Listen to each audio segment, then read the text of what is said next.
आज मैं आपके लिए एक और वीडियो लाया हूँ जहाँ सभी ने सोचा कि हमारा नायक बहुत कमजोर व्यक्ति था जब तक कि वह एक पौराणिक शक्ति को जागृत नहीं करता। ये एनीमे एक लड़के के जीवन का अनुसरण करता है जिसका नाम है नेमो। वह मैजिक अकादमी में प्रवेश करने ही वाला था जब उसकी जिंदगी एक मोड़ लेती है। उसका गांव राक्षसी प्राणियों द्वारा हमला किया जाता है और नतीजतन कुछ घटनाओं के बाद वह अपनी शक्ति जागृत करता है। इसके बाद वह एक अकादमी में शामिल हो जाता है और राक्षसों से लड़ने और दुनिया को बचाने के लिए 7 ऑक्स का हिस्सा बनता है। कहानी शुरू होती है अकादमी की अध्यक्ष और 7 ऑक्स की नेता फरिया के साथ, जो हमले के तहत गांवों को बचाने के मिशन पर है और साथ ही अकादमी के लिए नए उम्मीदवारों की तलाश में है। वह एक शहर में पहुंचती है लेकिन उसे पूरी तरह से खाली पाती है और बर्बाद। वह कस्बे या उसके निवासियों को बचाने में असमर्थ होने के लिए दोषी महसूस करती है, इसलिए वह सबसे अधिक जो कर सकती है उन लोगों के लिए एक दुख भरा गीत गाना है जो जा चुके हैं। एलन फरिया की सहायक आती है और उसे सूचित करती है कि कोई भी जीवित नहीं बचा है और कोई विकल्प न होने पर वह कस्बा छोड़ देती है और एक ट्रेन में सवार हो जाती है। ट्रेन में अगला गाँव बचाने की उम्मीद में। यात्रा के दौरान एलन खिड़की से देखती है कि एक और गांव आग में जल रहा है और वहां पूरी तरह से अराजकता फैली हुई है। दोनों वहां जाने का निर्णय लेते हैं ताकि गांव वालों की रक्षा कर सकें और संभवतः एक नया उम्मीदवार खोज सकें।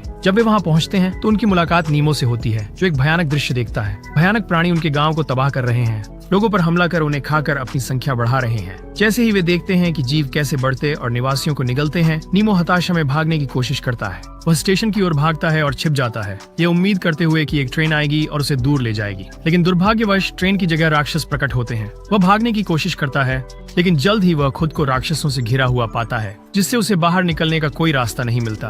तभी एक ट्रेन स्टेशन पर आती है और सही समय पर फरिया दिखती है। वह एक नीली किरण चलाती है और लड़ाई में प्रवेश करती है, राक्षसों पर हमला करती है। और जब एक राक्षस निमो पर हमला करने वाला होता है तो फरिया उसे एक तरफ धकेल देती है, उसकी जान पूरी तरह से बचाते हुए। वह और बिजली के हमले करती है, हालांकि वह जल्दी ही समझ जाती है कि वह अकेली इन सभी प्राणियों को हरा नहीं पाएगी। फिर वह अपने उत्तराधिकार की शक्ति सक्रिय करती है और अपने हीरो में बदल जाती है। इस नए रूप के साथ वह शक्तिशाली बिजली के हमलों से राक्षसों पर हमला करती है, जिससे फिर से नीमो की जान बच जाती है। वह फिर उसके पास जाती है और उसकी यूनिफॉर्म देखकर पूछती है कि क्या वह ग्रैंड सिटी एकेडमी में छात्र है। वह इसकी पुष्टि करता है और फारिया अपना परिचय देती है। ये व्यक्त करती है कि उसे बचाकर कितनी खुशी हुई। वह उसे अपने साथ ले जाती है और दोनों ट्रेन में चढ़कर इस नष्ट हुए गांव को पीछे छोड़ देते हैं। यात्रा के दौरान वह उसे कॉफी और स्नैक्स परोसती है और जब वे बात करते हैं, फारिया उसे बताती है कि 5 अन्य गांव पहले ही खाई में समा चुके हैं। अंधकार। नीमो उससे उस शक्ति के बारे में पूछता है और वह नायक यूनोमिया के बारे में बताती है, जिन्होंने महान अंधकार के युग के दौरान विनाश के देवता के अनुयायियों का सामना किया था ताकि दुनिया को बचाया जा सके। वह बताती है कि नायकों को भगवान द्वारा दुनिया की रक्षा के लिए चुना गया था और कि उत्तराधिकारी जैसे इन महान हस्तियों की शक्तियों का अभ्यास करें। फारिया जोर देती है कि ग्रैंड सिटी अकादमी की छात्रा होने के नाते दोनों का यह कर्तव्य है कि वे की रक्षा करें।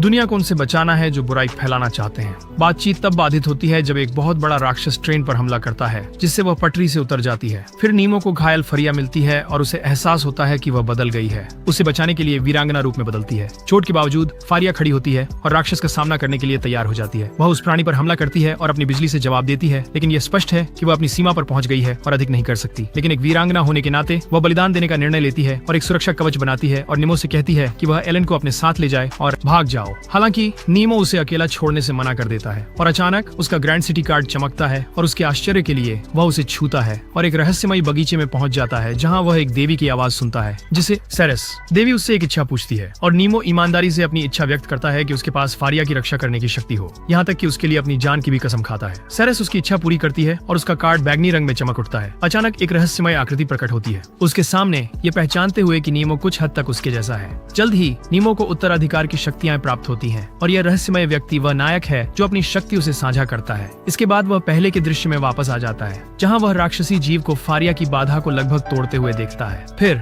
अपने संकल्प और नई प्राप्त शक्ति के साथ वह उसे बचा लेता है, अपनी हथेली को जादुई तलवार में बदलकर। फारिया यह देखकर चौंक जाती है और उसका नायक, जो एक महिला है जिसका नाम यूनोमिया है, उसके सामने प्रकट होती है और उसे नीमो पर विश्वास करने को कहती है। वह अपने जादुई तलवार से राक्षसों पर हमला जारी रखता है, लेकिन प्राणी कई गुना बढ़ जाता है। फिर बड़ी दृढ़ता के साथ नीमो उस राक्षस को समाप्त कर देता है, जबकि फरिया प्रशंसा में देखती रहती है। फिर वह हथियार उठा लेता है जो राक्षस ने पहले फेंक दिया था और उसे सौंप देता है और साथ मिलकर वे राक्षस से लड़ते हैं। पहले नीमो राक्षस को फंसाता है, उसके हाथ को एक श्रृंखला में बदलकर और पकड़कर इसे जगह पर बांधे रखता है, जिससे फारिया को उस प्राणी को समाप्त करने के लिए अपनी अंतिम बिजली का हमला करने का सही मौका मिलता है। अगले दिन वह उसे ग्रैंड सीड अकादमी ले जाती है। एलन, जो उसके साथ थी, उसके आने पर कागजी काम का ध्यान रखने के लिए चली जाती है और नीमो इसके बारे में पूछता है और फारिया बताती है कि दस्तावेज टूटे हुए ट्रेन के लिए हैं, जिससे उसे तुरंत अपराध बोध होता है। हालांकि वो उसे बताती है कि उसकी जान ट्रेन से ज्यादा महत्वपूर्ण है। तभी एक लड़का जिसे जोए कहा जाता है दौड़ता हुआ आता है। एक बड़ा ट्रॉली पकड़कर खड़ा है। फरिया उससे सामग्री के बारे में पूछती है और जोए बताता है कि उसके पास एक ड्रैगन है जो कि है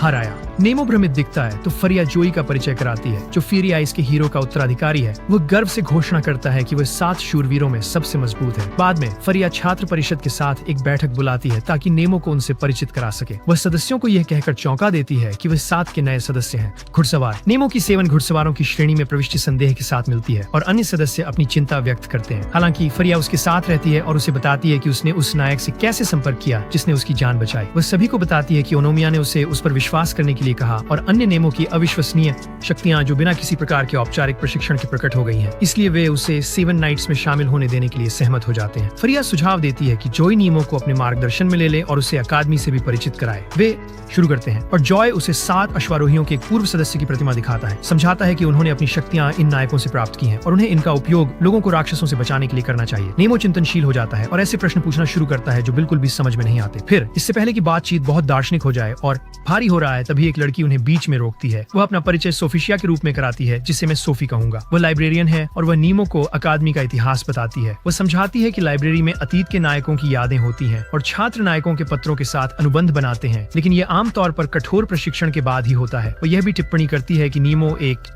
अपवाद है क्योंकि उसने अपनी शक्तियां भाग्य के माध्यम से पाई। फिर सोफी जॉय की ओर मुड़कर उसे एक ड्रैगन को हराने में उसकी असाधारण उपलब्धि के लिए प्रशंसा करती है। इसके बाद जिसे वो छोड़ देती है। इसके बाद जॉय नेमो को कैफेटेरिया और कई अन्य जगहों पर ले जाता है। जब दिन समाप्त होता है तो वह उसे उसका डॉर्मेट्री दिखाता है और दरवाजा खोलते ही नीमो को एक अप्रत्याशित आश्चर्य मिलता है। फरिया अंदर है। वह बताती है कि नीमो राष्ट्रपति के छात्रावास में ठहरेगा और वो उसके साथ और एलन के साथ कमरा साझा करेगा। इस निर्णय से नीमो गहराई से प्रभावित और सम्मानित होता है और अगले दिन वो अपने पाठ शुरू करता है। शैक्षणिक संस्थान एक कक्षा में वह 7 घुड़सवारों के इतिहास के बारे में सीखता है और कैसे उन्होंने दुनिया की रक्षा के लिए दुष्ट देवता नेस्ट्रा के खिलाफ लड़ाई की। कक्षा के बाद वह 7 घुड़सवारों के वर्तमान सदस्यों में से एक से मिलता है जिसका नाम गैरेट है। वह उसे एक औषधि देता है और उसे अल्केमी के लिए ले जाने के लिए कहता है। प्रयोगशाला नीमो इस कार्य को स्वीकार करता है और इसे पहुंचाने के लिए निकल पड़ता है। वह औषधि को अकादमी के एक छात्र को सौंप देता है जो समझाता है कि यह एक एल्फिश एलिक्सिर है। फिर जॉय आता है और मजाक उड़ाना शुरू कर देता है। नीमो उसे चपरासी कह रहा था। अचानक वे ऊपर से एक जोरदार आवाज सुनते हैं और जांच के लिए दौड़ पड़ते हैं। वे पाते हैं कि ड्रैगन जिसे जॉय ने हराया था बर्फ के कैद से बाहर निकल आया है और सोफी पर हमला करने वाला है। बिना झिझक जॉय कार्रवाई में कूद पड़ता है। इसे फिर से हराने के लिए दृढ़ संकल्पित होकर वह अपनी उत्तराधिकार को सक्रिय करता है और अपने नायक रूप में आकार लेता है और ड्रैगन पर हमला करता है। नेमो को सोफी और दूसरों को सुरक्षा की ओर ले जाने का मिशन दिया जाता है जबकि जॉय जारी रखता है लड़ाई। वह अपनी बर्फ की तलवार का उपयोग करता है और ड्रैगन को आधा काट देता है, लेकिन उसकी हैरानी के लिए राक्षस जीवित रहता है और 1-2 सिर वाला ड्रैगन बन जाता है। जॉय का हीरो प्रकट होता है और समझाता है कि यह रूपांतरण राक्षस के प्रभाव के कारण है, शक्ति जो उसे और अधिक शक्तिशाली बना रही है। ड्रैगन जॉय पर शक्तिशाली किरणें फेंकता है जिन्हें वह मुश्किल से बच पाता है। उस पल में नीमो कार्रवाई करने का निर्णय लेता है और लड़ाई में शामिल हो जाता है। जॉय उससे सोफिया को बुलाने के लिए कहता है, लेकिन नीमो वफादारी और भावना के कारण कर्तव्य पीछे हटने से इनकार करता है। वह जमीन पर पड़ी एक चाकू उठाता है और उसके उपयोग से अपने हाथ को जंजीरों में बदलकर ड्रैगन को फंसाता है। फिर वह उसे चाकू से मारता है और जॉय से जल्दी से दानव को फ्रीज करने के लिए कहता है। जॉय उसी बिंदु पर ड्रैगन पर हमला करता है जहां नीमो ने इसे मारा। अपने बर्फीले दिल के हमले का उपयोग करके इसे जमा दिया, लेकिन बर्फ नीमो को भी प्रभावित करने लगती है। जॉय उससे आगे बढ़ने के लिए कहता है, दूर चले जाने के लिए, लेकिन नीमो मना कर देता है क्योंकि उसे पता है कि अगर वह अब चला गया तो जॉय ड्रैगन को पूरी तरह से जमा नहीं पाएगा। उसी क्षण नीमो का नायक उसके सामने प्रकट होता है और यह प्रकट करता है कि मरे होने के बावजूद ड्रैगन अभी भी उस टुकड़े की शक्ति के प्रभाव के कारण चल रहा है। इसलिए वह नीमो से राक्षस को समाप्त करने के लिए कहता है। उसी समय जॉय का नायक भी प्रकट होता है और ड्रैगन की तरफ इशारा करता है, कोर जो पुनर्जनन कर रहा है। इस जानकारी के साथ जॉय राक्षस के कोर पर एक सटीक प्रहार करता है, उसे हमेशा के लिए नष्ट कर देता है। युद्ध के बाद जॉय ने नेमो को अपने अतीत के बारे में बताया। वह खुलासा करता है कि उसके पिता एक प्राचीन उत्तराधिकारी ने शहर की रक्षा के लिए अपनी जान दे दी। अब जॉय चाहता है कि अपने पिता से भी अधिक मजबूत बनने और उनकी विरासत को आगे बढ़ाने के लिए, ताकि वह दूसरों की भी रक्षा कर सके। भी नेमो को यह कहानी खूबसूरत लगती है और वह खुशी से जॉय के दोस्ती के प्रस्ताव को स्वीकार कर लेता है। अगले दिन फारिया 7 शूरवीरों की बैठक बुलाते हैं और यह मुद्दा उठाते हैं कि कई प्राणी बन रहे हैं, टुकड़ों की बढ़ती शक्ति के कारण विकृत हो गए हैं, जो इन राक्षसों को नाम देने के लिए इस्तेमाल होने वाला एक शब्द भी है। गैरेट का अनुमान है कि बचे हुए राक्षसों ने मिलकर बड़े पैमाने पर हमले शुरू कर दिए हैं। फरिया उन्हें सूचित करती हैं कि उन्हें कई देशों से वित्तीय समर्थन प्राप्त है और यह उनकी जिम्मेदारी है कि वे इन प्राणियों को रोकें और दुनिया को बचाएं। बैठक के बाद वह सबको एक भोजन के लिए गर्मजोशी से निमंत्रण देती है जो उन्होंने तैयार नीमो उत्साहित हो जाता है, उसके खाने को छकने के लिए उत्सुक। हालांकि बाकी लोग झिझकते हुए नजर आते हैं। जोई टिप्पणी करता है कि यह विशेष व्यंजन केवल राष्ट्रपति को ही पता है, जो समूह में एक अजीब माहौल बना देता है। लेकिन नेमो अपना भोजन खाना शुरू कर देता है, स्पष्ट रूप से इसका आनंद लेते हुए। उसे इतने उत्साह के साथ खाते देखकर हर कोई आश्चर्यचकित हो जाता है और यह देखकर फारिया और भी भोजन लाती है। भोजन के बाद सभी लोग चले जाते हैं सिवाय फारिया के, और वे नेमो की अजीब भूख पर टिप्पणी करते हैं, जिससे नेमो शर्मिंदा हो जाता है। गैरेट उसकी जोई के साथ लड़ाई में शामिल होने और ड्रैगन को हराने की तारीफ करता है और वे कुछ देर के लिए बातचीत जारी रखते हैं। हालांकि यह नेमो को समूह का हिस्सा बनने पर खुश महसूस कराता है। बाद में वह सोफी से मिलता है, जो उसे बताती है कि वह शिक्षकों के बीच चर्चा का विषय है और वह उसकी संभावनाओं के बारे में आशावादी होती है। बाद में सोते समय नेमो सपना देखता है कि वह और उसका नायक एक जलती हुई इमारत में फंसे हुए हैं। इससे पहले कि वह अपने नायक से इस दृश्य के बारे में पूछ सके, अचानक दरवाजे पर दस्तक से वह जाग जाता है। जब वह इसे खोलने पर उसे फरिया मिलती है, जो उसे सूचना देती है कि उन्हें एक मिशन पर जाना है। 7 घुड़सवार एक वायुपोत पर सवार होते हैं ताकि अंधकार में डूबे हुए नगरों और शहरों को बचाया जा सके। एलेन समूह को सूचित करती है कि जबकि सेना स्थिति से निपटने में असमर्थ है, वे नायकों के लिए मदद की प्रार्थना करें। जिस शहर की ओर वे जा रहे हैं वह राक्षसों के कारण खंडहर और अराजकता में है। वह जगह घायल और मृत ग्रामीणों से भरी हुई है और जैसे ही वे पहुंचते हैं 7 घुड़सवार लेते हैं। कार्रवाई करते हुए अपनी शक्ति को सक्रिय करके वे राक्षसों से लड़ने के लिए नायकों में बदल जाते हैं। फारिया एक ग्रामीण को राक्षस से बचाती है और जीव को समाप्त करती है। वह एलन से ग्रामीणों को सुरक्षित स्थान पर ले जाने के लिए कहती है, जबकि बाकी 7 घुड़सवार राक्षसों से लड़ते हैं। गैरेट अपनी काली तलवार का उपयोग करता है ताकि राक्षसों के एक समूह को खत्म कर दिया। अचली कई तलवारों से राक्षसों पर हमला करती है और जब वह काम नहीं करता है तो वह एक विशेष हमला करती है। दुश्मन को नष्ट करने के लिए बैंगनी लपटों का बवंडर बनाती है। गिल्डन साहस पूर्वक राक्षस के खिलाफ लड़ता है, लेकिन उसका हीरो उसे चेतावनी देता है कि उसकी जादुई शक्ति कम हो रही है। फिर भी गिल्डा हमला जारी रखता है और राक्षस के एक हिस्से को काटने में सफल होता है। हालांकि राक्षस अपनी टेंटिकल से वापस हमला करता है और उसे हवा में उछाल देता है। ये जोई और नीमो के पास गिरता है। वे उनसे आराम करने के लिए कहते हैं, जबकि वे और राक्षसों का सामना करने की तैयारी करते हैं। नेमो जल्दी से अपनी जंजीरों से राक्षस को बांध देता है और जोई इस अवसर का फायदा उठाकर एक शक्तिशाली बर्फ का हमला करता है। इस प्रकार 7 शूरवीर सभी प्राणियों को समाप्त कर देते हैं और शहर के निवासियों को बचा लेते हैं। भीषण युद्ध के बाद सोफी गिल्डन की देखभाल करती है, छोटों का इलाज करती है और फिर वह प्रशिक्षण के लिए जंगल में भाग जाता है। बाद में जोई और नीमो दिन की घटनाओं के बारे में बात करते हैं और जोई यह स्वीकार करता है कि उसे गिल्डन को बोझ की तरह समझने का पछतावा है। लड़ाई। वह बताता है कि गिल्डन एक राज्य का राजकुमार है और कई लोग उससे बहुत उम्मीदें रखते हैं। इस बीच फरिया परिषद को युद्ध पर अपनी रिपोर्ट प्रस्तुत करती है और सदस्यों में से एक उसे सूचित करता है कि राक्षस अब उन बाधाओं को तोड़ चुके हैं जो एक समय अटूट। परिषद उसे नीमो पर नजर रखने की जिम्मेदारी सौंपती है और बैठक के बाद फारिया और एलेन अपनी जिम्मेदारियों के बारे में बात करते हैं। तब अचानक से शर्ली प्रकट होती है, गिल्डन के बारे में जरूरी खबर लाती है। उसी समय जोई और नीमो एक जोरदार आवाज सुनने के बाद घटना स्थल पर पहुंचते हैं और देखते हैं कि गैरेट एक राक्षस से लड़ रहा है। लेकिन उनकी हैरानी की बात यह है कि वे समझते हैं कि राक्षस वास्तव में गिल्डन है, जिसे किसी ने वश में कर लिया है और यह केवल इसलिए हुआ क्योंकि उसने अपनी के उपयोग की सीमा को पार कर दिया था। जादू। अब जॉय इस स्थिति को खत्म करने के लिए तैयारी कर रहा है ताकि मार सके गिल्डन, लेकिन नीमो अंतिम क्षण में हस्तक्षेप करता है। गिल्डन नीमो पर हमला करता है, जिससे गैरेट तेजी से प्रतिक्रिया करता है और गिल्डन पर हमला करता है ताकि रक्षा कर सके उसे। जो इस जोर देकर कहता है कि उसके पास गिल्डन को खत्म करने के अलावा कोई चारा नहीं है, क्योंकि वह उसका दोस्त है और वह उसे और पीड़ित होते नहीं देखना चाहता। लेकिन नीमो उसे रोकता है, ये कहते हुए कि उसके पास एक विचार है। इन शब्दों से गिल्डान के मस्तिष्क में कई यादें जागृत होती हैं और वह अपने भीतर के अंधकार से लड़ने की कोशिश करता है, लेकिन वह नहीं कर सकता और अपने दोस्तों पर हमला करता रहता है। नीमो तेजी से काम करता है और उसे अपनी जंजीरों से बांध देता है, उससे आग्रह करता है कि वह हार न माने। जो इस अवसर का लाभ उठाता है और अपनी बर्फ की तलवार का उपयोग करके उसे रोक देता है, उन्हें उससे मुक्त करने का तरीका खोजने का समय देता है। अंधकार। हालांकि गिल्डन बर्फ से खुद को मुक्त करने में कामयाब हो जाता है और गंभीर स्थिति को समझते हुए वह उनसे अपनी जान समाप्त करने के लिए कहता है, इससे पहले कि वह पूरी तरह से अंधकार में समा जाए। हालांकि नीमो मना कर देता है, इस विचार को अस्वीकार कर देता है, ये कहते हुए कि वे ऐसा नहीं कर सकते क्योंकि वह एक दोस्त है। ये कहते हुए कि उसने खुद सभी से कहा है कि जब स्थिति कठिन हो जाए तो हंस लें। इस प्रोत्साहन के साथ गिल्डन अपने भीतर के अंधकार से लड़ने का निर्णय लेता है और उनके संयुक्त प्रयासों से शूरवीर उसे राक्षस के नियंत्रण से मुक्त करने और उसे बचाने में सफल होते हैं। जब सब कुछ खत्म हो जाता है तो गिल्डन ने नेमो का दिल से आभार व्यक्त किया और वे दोनों थक कर जमीन पर गिर जाते हैं। फिर जॉय आता है और गिल्डन से उसे इस तरह से व्यवहार करने के लिए माफी मांगता है जैसे कि वह लेकिन गिल्डन उसे आश्वस्त करते हैं कि सब ठीक है। अगले दिन नेमो यह देखकर जागता है कि फारिया उसकी चोटों की देखभाल कर रही है। हालांकि जब वह उठने की कोशिश करती है तो वह उसके ऊपर गिर जाती है। वह वही आम दृश्य होता है जो हमेशा होता है। वह उसे बताती है कि उसने गिल्डन को बचाने में इतनी ऊर्जा खर्च करने के बाद बहुत समय तक सोया। फिर नीमो उसके हाल के बारे में पूछता है और फारिया उसे आश्वस्त करती है कि वह ठीक है और वास्तव में वह काफी समय पहले ही जाग गया था। लेकिन इससे पहले कि नीमो बिस्तर से बाहर निकलने की कोशिश करे, फारिया उसे आराम करने के लिए कहती है, ये कहते हुए कि वह उसका ख्याल रखेगी जब तक वह पूरी तरह से ठीक नहीं हो जाता। इस बीच जॉय गिल्डन की देखभाल कर रहा है, जो नीरस माहौल और आसपास लड़कियों की कमी की शिकायत कर रहा है। गिल्डन फिर मजाक करता है कि वह नीमो से जलता है क्योंकि फरिया उसकी व्यक्तिगत रूप से देखभाल कर रही है। गैरेट बातचीत को काटता है और गिल्डन से पूछता है कि क्या उसे याद है कि उसके कब्जे के दौरान क्या हुआ था। गैरेट समझाता है कि हालांकि कब्जे होता है, ये दुर्लभ है कि यह किसी गिल्डन जैसे व्यक्ति के साथ होता है और इससे ये संदेह बढ़ता है कि शायद किसी बाहरी ताकत ने इसे किया हो। वे अकादमी में किसी के प्रवेश की संभावना पर चर्चा करते हैं क्योंकि यहाँ तक कि जोई के पास जो ड्रैगन था, हराया हुआ व्यक्ति बहुत अजीब तरीके से फिर से जीवित हो गया है। अचानक फरिया की एक चीख बातचीत को बाधित करती है। वे देखने के लिए दौड़ते हैं कि क्या हो रहा है और उसे अकेले घबराते हुए पाते हैं। उसे खाना बनाने में गंभीर परेशानी हो रही है और यह नहीं जानते हुए कि कैसे प्रतिक्रिया दें, वह एक बड़ा बाल्टी पानी फेंक देती है। चूल्हा नीमो उसे शांत करने की कोशिश करता है, लेकिन वह बस उसे फिर से सोने के लिए कहती है और चूल्हे के खिलाफ इस तीव्र संघर्ष के बाद वह आखिरकार नीमो को वह एकमात्र डिश देती है जो वह तैयार कर पाई है। और अपनी खराब पकाने में नीमो उसे खुश करना चाहते हुए कहता है कि उसे खाना पसंद आया। तभी एक प्यारी बिल्ली आती है और फरिया की टांग से घिसने लगती है। थोड़ी अजीबता से वह खुलासा करती है कि यह उसका एकमात्र पालतू है। नीमो बिल्ली को सहलाने की कोशिश करता है, लेकिन जीव को यह पसंद नहीं आता और वह भाग जाती है। इसके बाद फरिया नर्स के रूप में अपनी भूमिका को और भी गंभीरता से लेती है। वह हर संभव प्रयास करती है कि उसकी देखभाल करे नेमो, लेकिन वह थक कर चूर हो जाती है और गिर जाती है। दुर्भाग्यवश उसके लिए एलन पहुंच जाती है और उसे याद दिलाती है कि उसके कुछ कर्तव्य हैं जिन्हें पूरा करना है। फिर फारिया नेमो को अलविदा कहती है और आराम करने को कहती है, लेकिन जैसे ही वह कमरे से बाहर जाती है, चक्कर बहुत तेज आता है।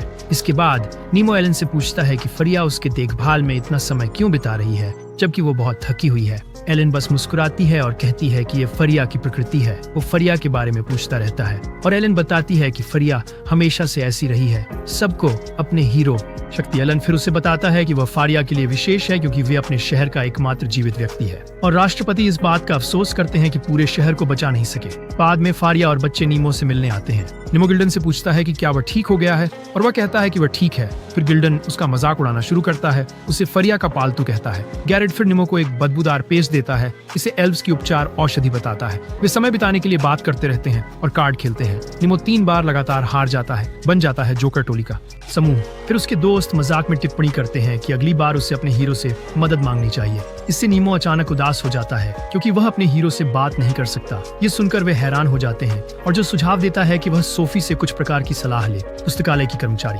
अचानक शर्ली आती है और उन्हें डांटती है कि वे आराम कर रहे हैं जबकि अधिक महत्वपूर्ण काम किए जाने बाकी हैं। वह इस बात से निराशा व्यक्त करती है कि वे खेल रहे हैं बजाय इसके कि दुनिया के भविष्य के बारे में सोचें, और गुस्से में कमरे से चली जाती है। एलन फिर उन्हें बाहर सुनती है और नीमो के अपने नायक से संवाद करने में संघर्ष के बारे में जानती है। बाद में नीमो और फरिया गलियारे में टहलते हैं और जब उसकी बिल्ली उनके पास आती है, वो उसे पकड़ने की कोशिश करता है, लेकिन बिल्ली भाग जाती है से दूरी पर और फरिया उससे कहती है कि इस हॉस्टल में पालतू जानवरों की अनुमति नहीं है। इसलिए वे बिल्ली के पीछे भागते हैं उसे पकड़ने की उम्मीद में, लेकिन बिल्ली उन्हें शर्ली के पास ले जाती है। वे जल्दी से व्यायाम करने का नाटक करते हैं शर्ली से बचने के लिए और फिर बिल्ली का पीछा करना जारी रखते हैं, जो उन्हें और अधिक परेशानी में डाल देता है। फिर बिल्ली एक छत पर फंस जाती है और वे उसे बचाने के लिए छत पर चढ़ जाते हैं, लेकिन छत टूट जाती है और बिल्ली गिरने लगती है। नीमो छत से कूदता है और बिल्ली को फरिया की तरफ फेंकता है, लेकिन वह बिल्ली की परवाह नहीं करती और उसे बचाने की कोशिश करती है। जब वे दोनों लड़के होते हैं तो वह उससे कहता है कि उसे जाने दे और खुद को बचा ले, लेकिन वह उसका साथ छोड़ने से इनकार करती है। अंततः वे दोनों गिर जाते हैं, लेकिन नीमो का हीरो हस्तक्षेप करता है उनकी सुरक्षा सुनिश्चित करते हुए। नीमो को बिल्ली को बचाने के लिए खुद को बलिदान करने की कोशिश करते देख बिल्ली उसके पास आती है और उससे रगड़ने लगती है। बिल्ली उसकी नई साथी बन जाती है और रात में भी उसके साथ सोती है। फरिया उससे बात करती है हीरो, जो उसे बताता है कि भविष्य में कुछ खतरनाक होगा और उसे बताता है कि केवल वर्तमान सेवन ऑक्स मिलकर रक्षा कर सकते हैं लोगों। अगले दिन जोई की सलाह पर नीमो पुस्तकालय जाता है और सोफी के साथ अपने नायक की पहचान के बारे में और अधिक जानने की अपनी इच्छा को साझा करता है और क्षमता। दोनों नीमो के हीरो के बारे में जानकारी की गहन खोज शुरू करते हैं, पुस्तकालय के विशाल संग्रह से रिकॉर्ड की तलाशी लेते हुए। लेकिन दुर्भाग्यवश उनकी कोशिशों का कोई नतीजा नहीं निकला और वह उसे बताती है कि जिस विवरण के आधार पर वह खोज रहे हैं उस अनुसार किसी भी हीरो का कोई रिकॉर्ड नहीं है दी गई। ये सुनकर वह निराश हो जाता है, लेकिन वह उसे आश्वस्त करती है कि वह उसकी ओर से जांच जारी रखेगी। पक्ष में पुस्तकालय से बाहर जाते समय नीमो एक गुलाबी बालों वाली लड़की से मिलता है जो पूछती है कि वह कौन है और सोफी उसे बताती है कि वह सेवन ऑक्स का नया सदस्य है। इसके बाद हम देखते हैं कि फरिया और नीमो अस्पताल जा रहे हैं जहां शर्ली उन्हें अनुशासन समिति के एक छात्र को दिखाती है जो अंदर एक राक्षस हमले का चौथा शिकार बन गया है अकादमी। हालांकि एलन ने पीड़ित का सफलतापूर्वक इलाज कर दिया। वो उसके गले पर एक काटने का निशान दिखाती है और अध्यक्ष फौरिया उसे बताती हैं कि यह एक पिशाच का हमला हो सकता है। दृढ़ निश्चय के साथ शर्ली उसे बताती है कि वह अपराधी को पकड़ने की जिम्मेदारी लेगी और उस व्यक्ति से निपटने के लिए कदम उठाने लगती है। लेकिन मीना नामक एक लड़की उसे रोकती है और कहती है कि वह बहुत अधिक प्रयास कर रही है और फारिया उससे सहमत है। नीमो मदद करने के लिए स्वयं सेवा करता है और फारिया उसे उनकी मदद करने की अनुमति देता है। बाद में मीना उसके पास आती है और अनुशासन कमेटी की मदद करने के लिए सहमत होने पर उसका धन्यवाद करती है क्योंकि अब बहुत कम सदस्य बचे हैं। और उसका धन्यवाद करने के बाद वह शाम को नीमो शर्ली से मिलता है और वे इस घटना की जांच करना शुरू करते हैं। वो पूछती है कि क्या वह कुछ छुपा रहा है और वह सोचने लगता है कि वह ऐसा क्यों सोचती है। वह अपने संदेह की व्याख्या करती है, कहती है कि वह नहीं मानती कि वह उतना मासूम है जितना वह दिखता है। वो उसे बताती है कि उसे उसके रहस्य से कोई समस्या नहीं है जब तक वह प्रयास करता है कि हर कोई, लेकिन अगर वह कुछ बुरा छिपा रहा है तो उसे जरूर पता चल जाएगा। जल्द ही वह जांच उसे छोड़ देती है और जोई के सुझाव पर वह एक लड़की के पास जाकर पिशाचों के बारे में लेख मांगता है। लेकिन वह उसे बताती है कि पिशाच राक्षस नहीं है और वे आम नहीं है जैसे कि योगिनी और इंसान। वह पिशाचों के बारे में एक किताब उठाती है और खुलासा करती है कि वे अपना खून दान करके किसी अन्य व्यक्ति को पिशाच बना सकते हैं और साथ ही वे देकर प्रजनन भी कर सकते हैं। जन्म वो उसे किताब देती है और कहती है कि आग पिशाचों की कमजोरी है। इसके तुरंत बाद मीना उसके साथ जुड़ जाती है और वे साथ में एक किले जाते हैं। रास्ते में वह उसे एक अफवाह के बारे में बताती है कि शर्ली शायद एक पिशाच हो सकती है और कहती है कि अनुशासन समिति के सभी सदस्य उसके लिए काम करने के बाद गिर गए। फिर वह रोने लगती है, यह कहते हुए कि यह अफवाह शर्ली के लिए विनाशकारी है जो 24 घंटे काम कर रही है पकड़ने के लिए अपराधी। और फिर नेमो से उसके साथ जंगल में चलने को कहती है, ये बताते हुए कि वह जांच करना चाहती है। जंगल में पहुंचकर उसका टखना मुड़ जाता है और नीमो सुझाव देता है कि वे टॉर्च लाए, लेकिन वह जल्दी से मना कर देती है, ये दावा करते हुए कि इससे अपराधी सतर्क हो जाएगा। वे आगे बढ़ते हैं और अचानक कुछ चौंकाने वाला देखते हैं। अफवाहें सच लग रही हैं और शर्ली एक पिशाच लगती है और वह एलन का खून पीने ही वाली थी। लेकिन मीना गलती से एक टहनी पर पैर रख देती है जिससे उनकी मौजूदगी का पता चल जाता है और शर्ली भाग जाती है। नीमो अपनी शक्ति सक्रिय करता है और उसके पीछे दौड़ने लगता है, कहते हुए कि वह उसकी मासूमियत पर विश्वास करता है। वह उसका सामना करता है और पूछता है कि क्या वह एक पिशाच है। शर्ली स्वीकार करती है कि हाँ, लेकिन जब वह पूछता है कि क्या वह हमलों के पीछे है तो वह अपनी शक्ति का उपयोग करके अपने वीर रूप में परिवर्तित होती है। वह उसे रास्ते से हटने का आदेश देती है या कहती है कि वह उसे खत्म कर देगी, लेकिन नियमों रास्ते से हटने से इनकार करता है। फिर शर्ली उस पर हमला करने लगती है, जबकि उससे पूछती है कि वह क्यों जवाबी हमला नहीं कर रहा है। वह जवाब देता है कि वह लड़ना नहीं चाहता उसके लिए, लेकिन वह कहती है कि अब बहुत देर हो चुकी है। फिर शर्ली बताती है कि कैसे पिशाचों का लंबे समय से उत्पीड़न होता रहा है और कैसे उसके पिता को सिर्फ पिशाच होने के कारण खत्म कर दिया गया था। वो कहती है कि जहां भी वह गई उसे हमेशा शिकार बनाया गया और दुश्मन की तरह व्यवहार किया गया। वो कहती है कि वह कितनी खुश थी जब उसने शांति पाई थी आदमी, लेकिन यह भी खत्म हो गया क्योंकि उसके चारों ओर की अफवाहें थी। नीमो कहता है कि हर कोई उसे वैम्पायर होने के लिए नफरत नहीं करेगा और उसे याद दिलाता है कि एलन उसकी मदद करने की कोशिश कर रही थी। वो उसका रहस्य सुरक्षित रखने की पेशकश करता है क्योंकि वह नहीं चाहता कि उसे परेशान किया जाए और शर्ली उसका धन्यवाद करती है। फिर वे एक छत पर जाते हैं और देखते हैं कि एलन को राक्षस ने पकड़ा हुआ है।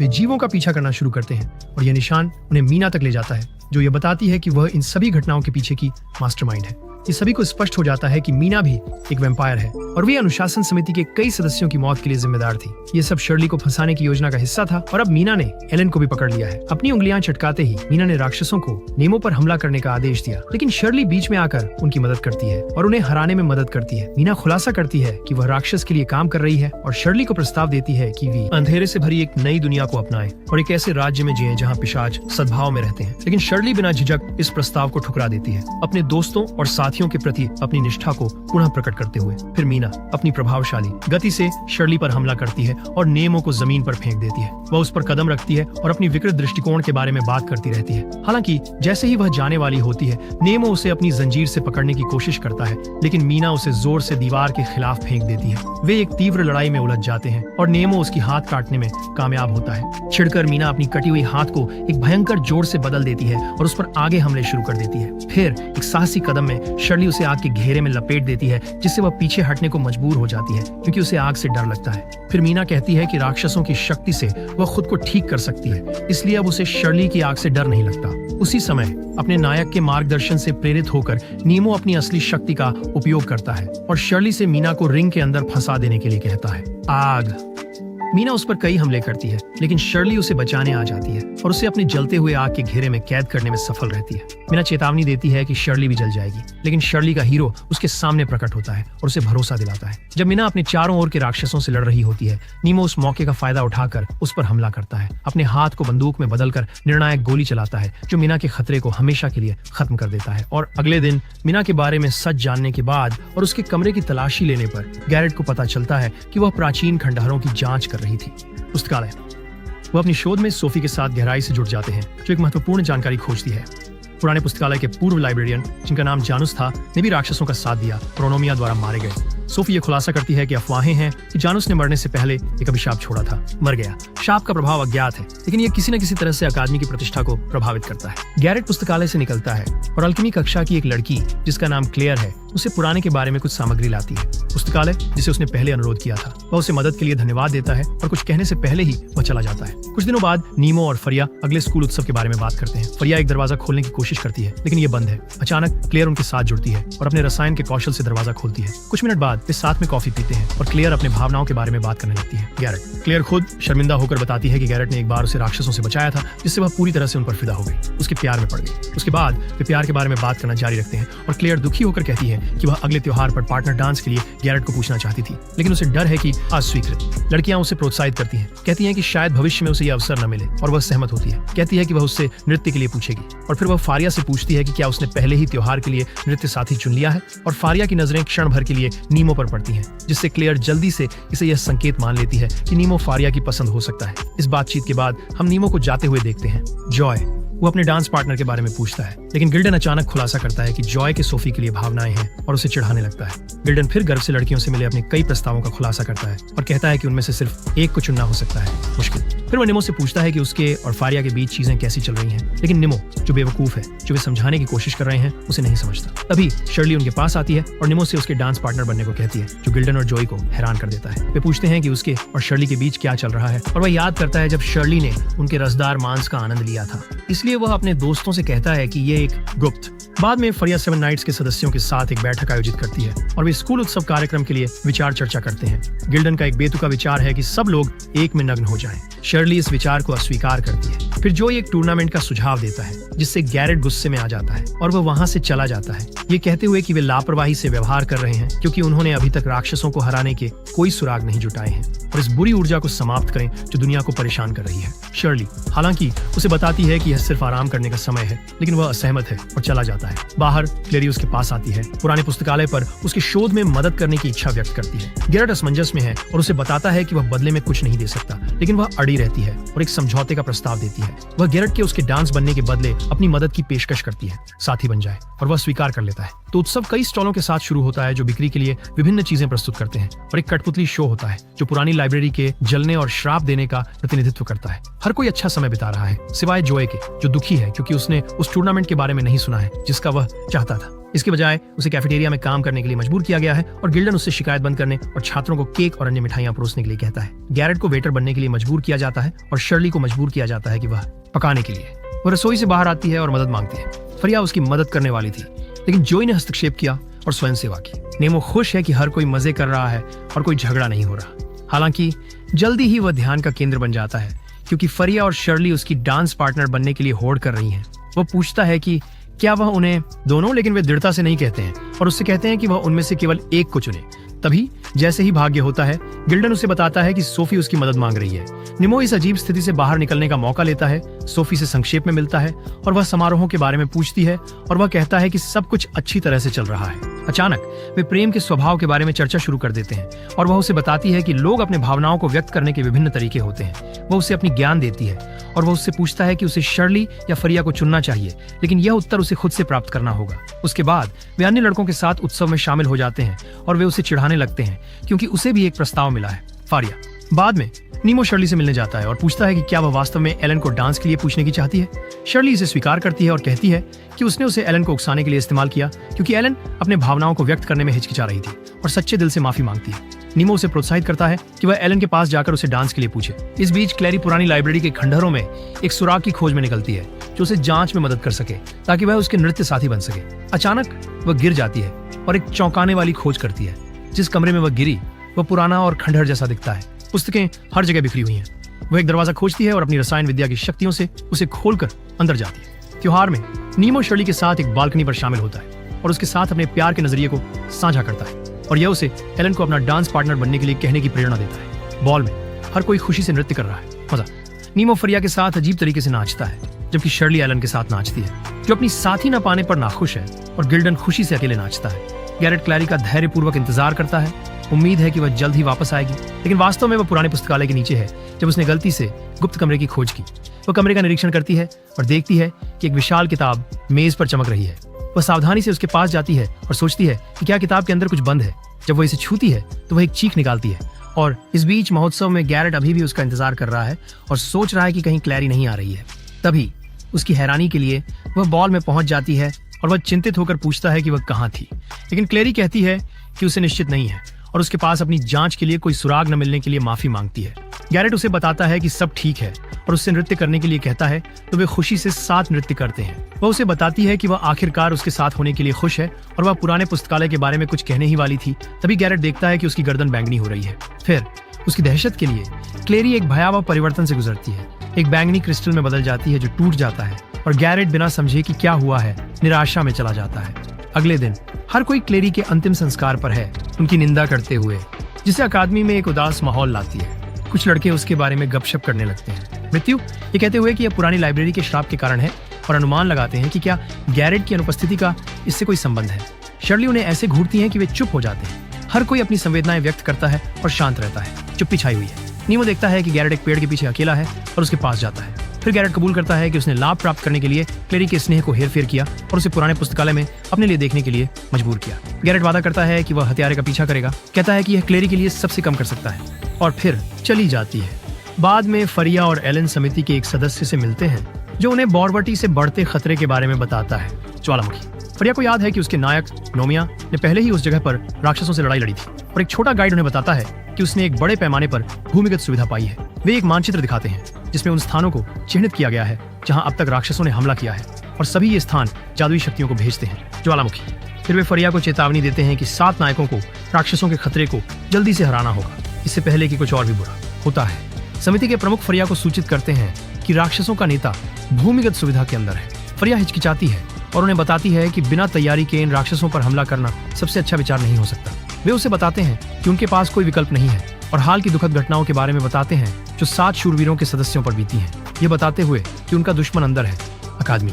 फरिया सहमत होती है और मिशन स्वीकार करती है, और बैठक के बाद वह एलन से अगला कदम क्या होना चाहिए इस पर चर्चा करती है। एलन उसके कान में एक गुप्त रणनीति सुझाती है, और इस बीच गिल्डन शेष 7 नाइट्स के साथ मिलते हैं और खुलासा करते हैं कि वे राक्षसों के खिलाफ पूरी तरह से हमला करने जा रहे हैं। नीमो उन्हें बताते हैं कि अब जबकि गैरेट उनके साथ नहीं है, उन्हें और भी मेहनत करनी होगी, और गिल्डन उनसे ज्वालामुखी के बारे में पूछते हैं क्योंकि यह उनके गांव के पास था। नीमो हिचकिचाते हैं, फिर कहते हैं कि उनके लोग उसे दी माउंटेन कहते थे। बाद में नीमो क्लैरी के अंतिम संस्कार में जाते हैं और सोफी भी उनके साथ जुड़ती है। वह पूछती है कि उन्हें क्या परेशान कर रहा है और वह अपनी भावनाएं व्यक्त करते हैं। पछतावा। क्लैरी को अच्छी तरह से न जानने के बावजूद सोफी बताती है कि नायक के साथ उनका संबंध सहानुभूति से है और सभी को बचाने की इच्छा, और उसे बताती है कि उसे उस पर विश्वास है। एलेन उसे उत्तराधिकारी के रूप में अपनी नियति पूरी करने के लिए प्रोत्साहित करती है और अकादमी के कष्टों को समाप्त करने के मिशन के बारे में समझाती है। अकादमी में ओनोमिया फरिया को विश्वास में लेती है कि वह लड़ाई के बाद पुरानी लाइब्रेरी के बारे में सच्चाई प्रकट करेगी। इस बीच गैरेट एक किताब खोजता है जिसमें लिखा है ओनोमिया ने प्रतिभा को मार दिया, और पुष्टि करता है कि उसकी शाप ने ही अप्रत्यक्ष रूप से क्लैरी की मौत का कारण बना, जिससे वो बहुत उलझन में है। अगले दिन नीमो जागता है और फारिया को उदास गाते हुए सुनता है। वह उससे बात करने जाता है और पूछता है कि वह हमेशा यह गीत क्यों गाती है। फारिया बताती है कि ओनोमिया यह गीत गाया करती थी। वह उदास हो जाती है, कहती है कि ये बुरे राक्षस वर्षों पहले ही चले जाने चाहिए थे, और अपने बचपन के बारे में बात करने लगती है। वो कहती है कि हर कोई उससे लोगों की रक्षा की उम्मीद करता था और उसके माता पिता ने कभी उससे मदद नहीं मांगी, बस उसे नायक बनने के लिए प्रशिक्षित किया। दिल की बात के बाद वे बाकी 7 योद्धाओं के साथ एयरशिप में ज्वालामुखी की ओर निकल पड़ते हैं, अंतिम लड़ाई के लिए तैयार। वे ज्वालामुखी पर पहुंचते हैं और एक संकेत भेजते हैं। नीमो और फरिया दूसरे छात्रों को भूमिगत सुविधाओं पर हमला करने के लिए नेतृत्व करते हैं। शर्ली एक कमरे में प्रवेश करती है और राक्षसों पर हमला शुरू करती है। फरिया और नीमो भी उसे शामिल होते हैं, विभिन्न जीवों से लड़ते हुए। जब उनमें से एक फरिया पर हमला करने वाला होता है, नीमो उसे बचाता है। वे एक रणनीति बनाते हैं। नीमो पीछे से राक्षसों का ध्यान रखेगा, जबकि लड़कियां अपनी ताकत मिलाकर आगे बढ़ेंगी और सामने के राक्षसों को समाप्त करेंगी। वे सुविधा के अंदर एक कमरे में प्रवेश करते हैं जहां उन्हें अल्केमिस्ट द्वारा बनाई गई विभिन्न कृत्रिम जीवन रूप मिलते हैं। अंदर वे एक टूटी हुई कैप्सूल पाते हैं और 3 व्यक्तियों का सामना करते हैं जो दावा करते हैं कि वे विनाश के देवता नेस्ट्रा के उत्तराधिकारी हैं। नीमो फरिया और शर्ली से कहता है कि ये लोग कोई साधारण उत्तराधिकारी नहीं हैं और अचानक उनके दुश्मन उन पर हमला करना शुरू कर देते हैं। लाल पोशाक में एक खुद को रेडा कहती है और फारिया से लड़ती है। काले कपड़े में जो व्यक्ति है वो खुद को वोलॉक्स कहता है, जो काले जादू में विशेषज्ञ है और शर्ली से लड़ाई करता है। और तीसरा, जिसका नाम कास्टस है, निमो से लड़ाई करता है। उसी समय जॉय और अन्य बाहर राक्षसों से लड़ रहे हैं। रेडा फारिया पर एक शक्तिशाली हमला करती है जिससे वह जमीन पर गिर जाती है। नेमो अपने दुश्मन पर जोरदार हमला करता है, फिर रेडा के सामने गायब हो जाता है और फारिया को बचाने के लिए हमला करता है। मिलकर वे रेडा से लड़ते हैं, लेकिन वह अभी भी बहुत शक्तिशाली साबित होती है। युद्ध जारी रहता है और वे उसे घायल करने में सफल होते हैं, लेकिन कैस्टस प्रकट होता है और नियमों पर हमला करता है। रेडा और कैस्टस बहस करते हैं, जिससे वह उन पर भी हमला कर देता है, लेकिन नियमो हस्तक्षेप करता है और उसे बचा लेता है, जिससे उसके दुश्मन भी हैरान हो जाते हैं। कैस्टस के हमले को रोकते हुए वह घोषणा करता है कि वह नहीं चाहता कि वे मरें और कहता है कि वह सिर्फ इसकी रक्षा करना चाहता है। दुनिया इस बीच एक मूंछों वाला आदमी उनके युद्ध को आईने के माध्यम से देख रहा है और टिप्पणी करता है कि सब कुछ ऑरेकल की भविष्यवाणी के अनुसार हो रहा है। युद्ध जारी है और अकादमी के छात्र अपने सबसे बड़े दुश्मन से लड़ रहे हैं, लेकिन अचानक विनाश के उत्तराधिकारी और भी अधिक शक्तिशाली हो जाते हैं और रेडा घोषणा करती है कि 27 शूरवीर उनके सामने कुछ नहीं है। अकादमी में गैरेट पुराने लाइब्रेरी जहां क्लेरी गई थी और जल्द ही उसे वह गुप्त कमरा मिल जाता है जो उसने खोजा था। वह अंदर जाता है और पाता है कि यह राक्षसों की वेदी है और हमले के लिए तैयार होता है। इस बीच वोलॉक्स निमो और लड़कियों के पास आता है, उन्हें अपनी शक्तियों से उड़ाने लगता है। फारिया हैरान होती है कि ये लोग कैसे बिना पागल हुए और चेतना खोए अधिकार की स्थिति में प्रवेश कर गए। शर्ली महसूस करती है कि अंधकारमय उत्तराधिकारियों ने उनके नायकों को एक में बंद कर दिया है। जंजीर और कैस्टस बताता है कि वे अपने हीरो को नियंत्रित कर सकते हैं और उन्हें उपकरण की तरह उपयोग कर सकते हैं। फारिया तर्क करती है कि जो वे कर रहे हैं वह गलत है, लेकिन वोलॉक्स को उसका रवैया मजाकिया लगता है और उसे बेवकूफ कहता है। फिर वह अपनी स्टाफ का उपयोग करता है और एक शक्तिशाली काला गोला भेजता है, उन्हें जमीन पर गिरा देता है, जिससे फारिया और शर्ली गिर जाती है। नीमो हैरान है और लड़कियों की मदद करने की कोशिश करता है। वो वोलॉक्स के हमलों से बचता है, लेकिन कैस्टस ऊपर से कूदकर उस पर हमला करता है और नीमो को कमजोर कहता है। सो पुरानी लाइब्रेरी में गैरेट विनाश के राक्षसों से घिरा हुआ है और सोचता है कि क्या राक्षस के ठिकाने की खोज ही क्लैरी की मृत्यु का कारण बनी। उसे गुस्सा आ जाता है और वह राक्षसों पर हमला करने लगता है। वह अपनी तलवार उनमें से एक में घोंप देता है, उन पर जो उसकी महाशक्तिशाली नायक की तलवार में बदल जाती है। फिर वह राक्षसों को इस तरह से खत्म करने लगता है जैसे वे मात्र सब्जियां हों और घोषणा करता है कि वह गरीब क्लेरी की मृत्यु का बदला लेगा। बाहर अकादमी के छात्र राक्षसों को रोकने के लिए संघर्ष कर रहे हैं और कई मर जाते हैं। गिल्डन दृढ़ता से कुछ राक्षसों से लड़ता है और इस दौरान कुछ छात्रों को बचाता है। इसी बीच जोई जारी रखता है, भयानक प्राणी से अविश्वसनीय शक्तियों के साथ लड़ो। वह सोचता है कि क्या वे वास्तव में इन्हें हरा सकते हैं और गिल्डन उसे बताता है कि उनके पास कोई और विकल्प नहीं है अगर वे सिल्वर एम्पूल की रक्षा करना और उन शहरों को बचाना चाहते हैं जो हमले का सामना कर रहे हैं। ये सिल्वर एम्पूल एक बहुत ही दुर्लभ वस्तु है जिसे किसी कारणवश दानव चाहते हैं, इसलिए उनका कर्तव्य है कि उन्हें इसे पाने से रोकें। जब वे लड़ रहे होते हैं तो एक बिंदु पर वे ज्वालामुखी की ओर देखते हैं, ये सोचते हुए कि निमो और लड़कियां सुरक्षित हैं या नहीं। जब सभी व्यस्त होते हैं तो डरावने पुराने अंकल मस्टैश 7 शूरवीरों को देखते हैं, एक दर्पण टिप्पणी करते हुए कि सब कुछ भविष्यवाणी के अनुसार हो रहा है। फिर वह छत की ओर बेवकूफ की तरह घूरता है, कहते हुए कि उसकी योजनाएं होंगी। पूरा हुआ। लालची बूढ़ा आदमी फिर से आईने में देखता है और उससे विनती करता है कि वह विनाश के असली पुत्र को प्रकट करे। इस बीच नीमो अपने दुश्मन से मार खा रहा है, लेकिन वह उम्मीद नहीं खोता और दूसरे दौर के लिए उठ खड़ा होता है। वोलिक्स उसे नीचे गिरा देता है, उसे और उसके दोस्तों को दयनीय कहता है और जब वह अपने खलनायक मोनोलॉग में व्यस्त होता है, हेदा उसे चेतावनी देती है कि सावधान रहे क्योंकि लड़ाई अभी खत्म नहीं हुई है। और उसके चेतावनी देने के बाद छत गिर जाती है और नीमो वोलिक्स पर हमला शुरू कर देता है। कैस्टोरिस उसे लापरवाही के लिए मूर्ख कहता है और उसे नीचे गिरा देता है। लड़कियां तुरंत हरकत में आ जाती हैं और उसे पकड़ लेती हैं। वो मुश्किल से उनके हमले को चकमा देता है और उन्हें भला बुरा कहता है। उसी समय वोलिक्स जमीन से उठकर गुस्से में उसकी ओर बढ़ता है। फिर वह चलने लगता है, पागल हो जाता है और अपनी काली जादू से एक खतरनाक गोला बनाता है जो सभी पर कांटे फेंकता है। लड़कियां किसी तरह से बच जाती हैं कांटे, लेकिन उनमें से एक कैस्टोरिस को लग जाता है जो इसके बदले वोलिक्स पर गुस्सा हो जाता है। नीमो और लड़कियां समझ जाती हैं कि उनके दुश्मन एकजुट नहीं हैं, जिससे उन्हें उनके खिलाफ लड़ने का मौका मिलेगा। बाहर गिल्डन सभी को बताता है कि अकेले मत लड़ो बल्कि एक टीम की तरह, और राक्षस पर हमला करना जारी रखता है। जॉय उसके साथ शामिल हो जाता है और साथ में वे एक विशाल राक्षस को खत्म कर देते हैं। जॉय उसे जमा देता है और गिल्डन आखिरी वार करता है। वोलिक्स हेडा से मदद मांगता है, लेकिन वह उसे नजरअंदाज करती है और लेने से इनकार कर देती है। हिस्सा वह उस पर बहुत गुस्सा है और कुछ कहने ही वाला था कि अचानक उसका सीना कसने लगता है और वह जमीन पर गिर पड़ता है। कास्टोरिस और हेडा भी उसी स्थिति का सामना करते हैं। उनके द्वारा जकड़े गए नायक मुक्त हो जाते हैं और फरिया मानती है कि नायकों की शक्ति को उनकी इच्छा के खिलाफ पकड़कर कब्जे को नियंत्रित किया गया है। वे सभी अनियंत्रित महसूस करने लगते हैं, दर्द में और जमीन पर गिर जाते हैं। नीमो उन्हें बताता है कि उनके नायक औजारों की तरह इस्तेमाल होने का विरोध कर रहे हैं। कस्टोरिस पीड़ा में अपने नायकों को कोसता है, कहता है कि उन्हें केवल उपयोग के लिए बनाया गया था, उपकरण, और उन्हें अवज्ञा नहीं करनी चाहिए। इस मोड़ पर नीमो भावुक हो जाता है और उनसे अपने नायकों की आवाजें सुनने के लिए चुप रहने को कहता है, जिससे हेडा आश्चर्य से उसकी ओर देखती है।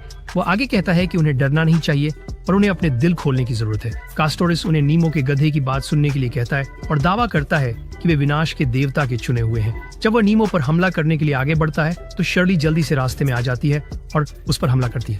जवाब में वो उसे पिशाच कहता है। वह इस बात से नाराज होती है कि उसने ऐसा कहा है, लेकिन वह उस पर हमला जारी रखती है, ये कहते हुए कि वह अपने दोस्तों की रक्षा करेगी।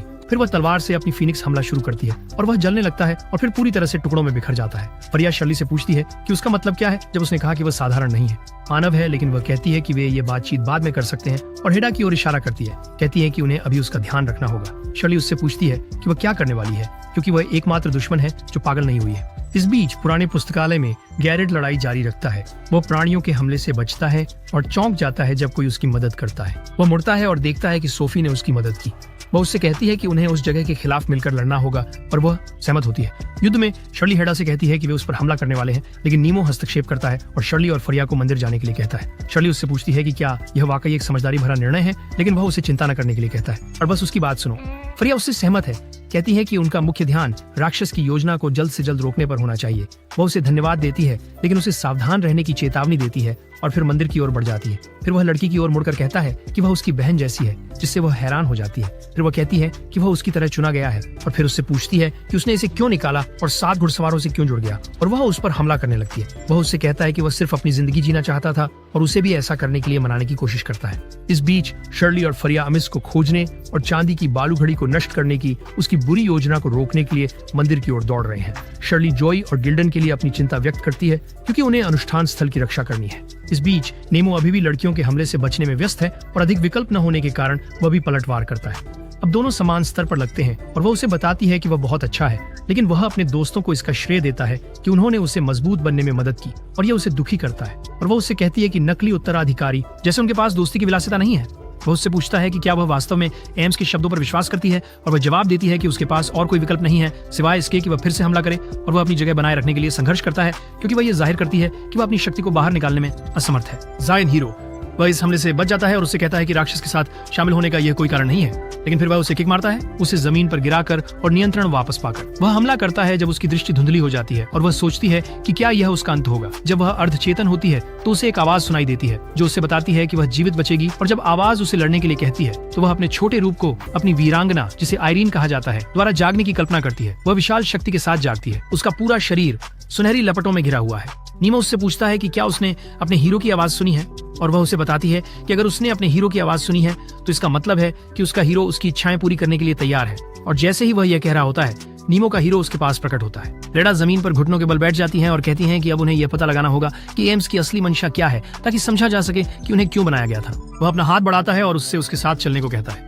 वह उसके प्रस्ताव को स्वीकार करने में संकोच करती है, कहती है कि वह इसके लिए बहुत दयालु है। इस बीच कस्टोरिस, जो युद्ध से भाग गया था, एम्स के पास जाता है और उसे बताता है कि क्या हुआ। वह विनती करता है, कहता है कि वह पागल होकर वोलिक्स की तरह मरना नहीं चाहता, लेकिन एम्स निर्दयता से पूछता है कि वह अब तक मरा क्यों नहीं है। कास्टोरिस ये सुनकर हैरान हो जाता है और पूछता है कि उन्हें लड़ाई में क्यों भेजा गया था, जिस पर एम्स जवाब देता है कि वह आखिरी जीवित व्यक्ति को खोजना चाहता था, जो तब विनाश का असली पुत्र बनेगा। वह उसे बताता है कि यह भविष्यवाणी के अनुसार है जो उसने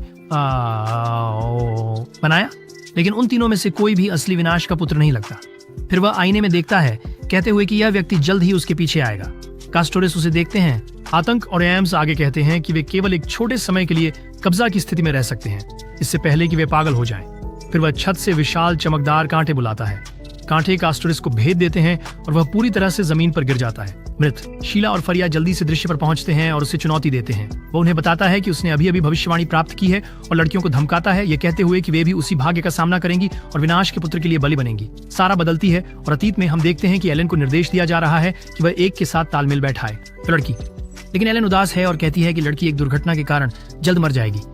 नौकरानी उसे असभ्य होने के लिए डांटती है और लड़की रोने लगती है। उससे पहले एलन अपनी नायिका वेनेसा से जुड़ने के बाद अकेला महसूस कर रही थी, जिसमें भविष्य देखने की क्षमता थी। हर दिन एलन के लिए संघर्ष था, क्योंकि वह हमेशा अपने आसपास के लोगों द्वारा छोड़ दी जाती थी। उसने यहाँ तक विश्वास कर लिया था कि दुनिया खत्म हो जाएगी, क्योंकि वह एक निश्चित सीमा से परे भविष्य नहीं देख सकती थी। लेकिन एक दिन वह फरिया से मिली, एक दयालु लड़की जिसने बारिश में उसे छतरी दी ताकि वह भीग न जाए। उस क्षण से एलन फरिया की दोस्त बन गई, ये जानते हुए कि उसका भाग्य में एक महत्वपूर्ण भूमिका होगी। दोनों लड़कियां साथ साथ बड़ी हुईं और बाद में बाकी के साथ 7 नाइट्स का हिस्सा बन गईं। समूह। वर्तमान में एलन अपनी नायिका से पूछती है कि अगर वह अपनी शक्तियों का उपयोग करेंगी तो क्या होगा, लेकिन वेनेसा जवाब देती है कि उसे नहीं पता। एलन अपनी चिंता व्यक्त करती है और कहती है कि चीजें और भी कठिन होने जा रही हैं। उसी समय मंदिर के भीतर शर्ली और फारिया आमिस का सामना करते हैं, जो उन्हें बताता है कि वह इस नए युग का नायक है। फारिया अपने बंदूक से उसे रोकने की कोशिश करती है, लेकिन वह उलटकर पीछे फेंक दी जाती है। उसके लिए सौभाग्य से नीमो समय पर पहुंच जाता है और उसे अपनी बाहों में पकड़ लेता है। वह उसे देर करने के लिए माफी मांगता है, इंतजार कर रहा था और जल्द ही रेडा उसके साथ शामिल हो गई। बाहर जो बर्फ के दुश्मन से अपने हथियार से और उसे टुकड़ों में तोड़कर हराने में सफल हो गया। गिल्डन उसकी प्रदर्शन की प्रशंसा करते हैं और छात्रों की ओर मुड़ते हुए कहते हैं कि उन्होंने अनुष्ठान स्थल की रक्षा करने में सफलता प्राप्त की है। सभी जश्न मनाते हैं और उस उपकरण की जांच करने लगते हैं जिसका इस्तेमाल राक्षसों ने सिल्वर ऑनवर ग्लास की शक्ति चुराने के लिए किया था। जो पूछता है कि उन्होंने इस उपकरण को कैसे पाया, और गिल्डन जवाब देता है कि यह जानकारी प्राप्त करने के कारण संभव हुआ। एलन फिर वह चांदी की रेत घड़ी को उपकरण के ऊपर रखता है, जबकि जो पूछता है कि क्या उनका काम वहां हो चुका है, पूरा हो गया। गिल्डन जवाब देते हैं कि ऐसा लगता है और याद करते हैं कि यह एलन ही थी जिसने उन्हें सारी जरूरी जानकारी दी, जिसमें अनुष्ठान स्थल का स्थान भी शामिल था। जो पूछता है कि उन्हें उस जगह की सुरक्षा के असली मकसद के बारे में क्यों नहीं बताया गया, और गिल्डन आसमान की ओर देखते हुए कहते हैं कि उन्हें एक बुरा एहसास हो रहा है, जैसे कि कुछ और भी है जो अभी तक उन्हें नहीं बताया गया है। मंदिर में वापस वामिस प्रकट करता है कि नीमो ही असली विनाश का पुत्र है, जिससे लड़कियां चकित हो गए। वामिस बताते हैं कि किसने झूठे उत्तराधिकारियों को उनके पीछे भेजा ताकि वास्तव में विनाश के पुत्र को ढूंढ सके। रेडा क्रोधित हो जाती है और पूछती है कि उसने उसके चुने हुए लोगों में से एक होने के बारे में क्यों झूठ बोला, लेकिन वामिस उसके सवाल को नजरअंदाज कर देता है और आश्चर्यचकित होता है कि नीमो ने रेडा को क्यों नहीं मारा। यह सुनने के बाद रेडा का मन बदल जाता है और वह आरोप लगाती है, अपने बुरे खेल में केवल मोहरा के रूप में इस्तेमाल करने का आरोप लगाया। फिर वह कमरे के कोने में वॉलिक्स के मृत शरीर को देखती है और उसका गुस्सा और बढ़ जाता है। फिर अपने नायक के जादू की मदद से वह अपने शरीर को अत्यधिक भारित करती है और हमला करने की तैयारी करती है। वह पूरी ताकत से उस पर हमला करती है, जबकि वामिस शक्तिशाली जादुई कांटे बुलाकर उन पर फेंकता है। वह उसके हमले को पार कर उसकी ओर बढ़ती है और उसके हाथों को काट देती है, लेकिन जब वह उसके शरीर में छेदने की कोशिश करती है तो कुछ नहीं होता और वह खड़ा रहता है। वामिस उसे चिढ़ाता है, कहता है कि अपने हीरो की शक्ति का उपयोग करने के बाद भी फारिया अभी भी कमजोर है की तुलना में। उसका हाथ फिर से बनने लगता है और जब वह फिर से हमला करने वाली होती है तो वह एक शक्तिशाली अवरोध पैदा करता है और उन्हें दीवारों से टकरा देता है। शर्ली टिप्पणी करती है कि उसकी फिर से बनने की क्षमता बहुत मजबूत है और उसके हमले का अधिक प्रभाव नहीं पड़ेगा। फारिया पूछती है कि वह नीमो के साथ क्या करने वाला है और वाम्स खुलासा करता है कि वह उसे बलिदान के रूप में उपयोग करके दुनिया को नष्ट करने की शक्ति प्राप्त करने वाला है। इस बीच पुरानी लाइब्रेरी में सोफी उसे उस स्थान पर लगे श्राप के बारे में बताती है और नेमो को दिखाती है कि यह उसके शरीर को कैसे प्रभावित कर रहा है। वह देखकर चौंक जाता है इस पर और वह उसे बताती है कि उसने लंबे समय से इस श्राप का विरोध करने की कोशिश की है, लेकिन हर दिन इसे सहन करना कठिन होता जा रहा है। नियमो पूछता है कि उसने इससे पहले क्यों नहीं बताया, लेकिन वह बताती है कि अगर दूसरों को इसके बारे में पता चलेगा तो श्राप केवल फैलेगा। वह याद करती है कि क्या हुआ था। क्लैरी और सोफी से पूछता है कि तब असल में क्या हुआ था। वह उसे बताती है कि अगर उसे इसके बारे में पता चलता है तो वह भी श्राप से प्रभावित हो जाएगा। नीमो असहमति जताते हुए कहता है कि वह क्लैरी की मृत्यु का बदला लेने के लिए सब कुछ जानना चाहता है। सोफी सहमत होती है और उसे विश्वासघात के बारे में बताती है। प्रतिभाशाली जो पुस्तकालय अध्यक्ष था, मंदिर में नीमो को जमीन पर फेंक दिया जाता है और वह अपनी मानव अवस्था में वापस आ जाता है। उस समय उस क्षण बैंगनी हाथ जमीन से निकलते हैं और उसे जकड़ लेते हैं, जिससे उसके चारों ओर झटके फैल जाते हैं। दर्द से चिल्लाता है, कुछ नहीं कर पाता और फरिया उससे छोड़ देने को कहती है, लेकिन एमोस यातना जारी रखते हैं। कहते हैं कि वह निमो के शरीर से सूरज को निकालकर उसे निगलने वाले हैं। शर्ली जो भी जमीन पर गिरी हुई है इस दृश्य को देखती है और पूरी तरह असहाय महसूस करती है। एमोस का यातना जारी रहता है और वह जल्द ही शुरू होता है कि परिवर्तन। उसकी मांसपेशियां बढ़ने लगती हैं, लेकिन अचानक कदमों की आवाज सुनाई देती है और एलन दिखाई देती है। एमोस ने नीमो को छोड़ दिया और कहा कि उसकी उपस्थिति से कुछ नहीं बदलेगा, लेकिन वह बस हंसती हुई कहती है कि वह स्पष्ट रूप से उसके हार। वह फारिया के पास जाती है और उसे बताती है कि चिंता न करें, वह स्थिति संभाल लेगी। इसलिए फारिया पूछती है कि क्या अनुष्ठान पूरा हो गया है, और एलन जवाब देती है कि सब कुछ, जिससे फारिया उसके प्रति प्रशंसा से देखती है। उसने कभी उसे अपनी शक्ति का उपयोग करते नहीं देखा पहले।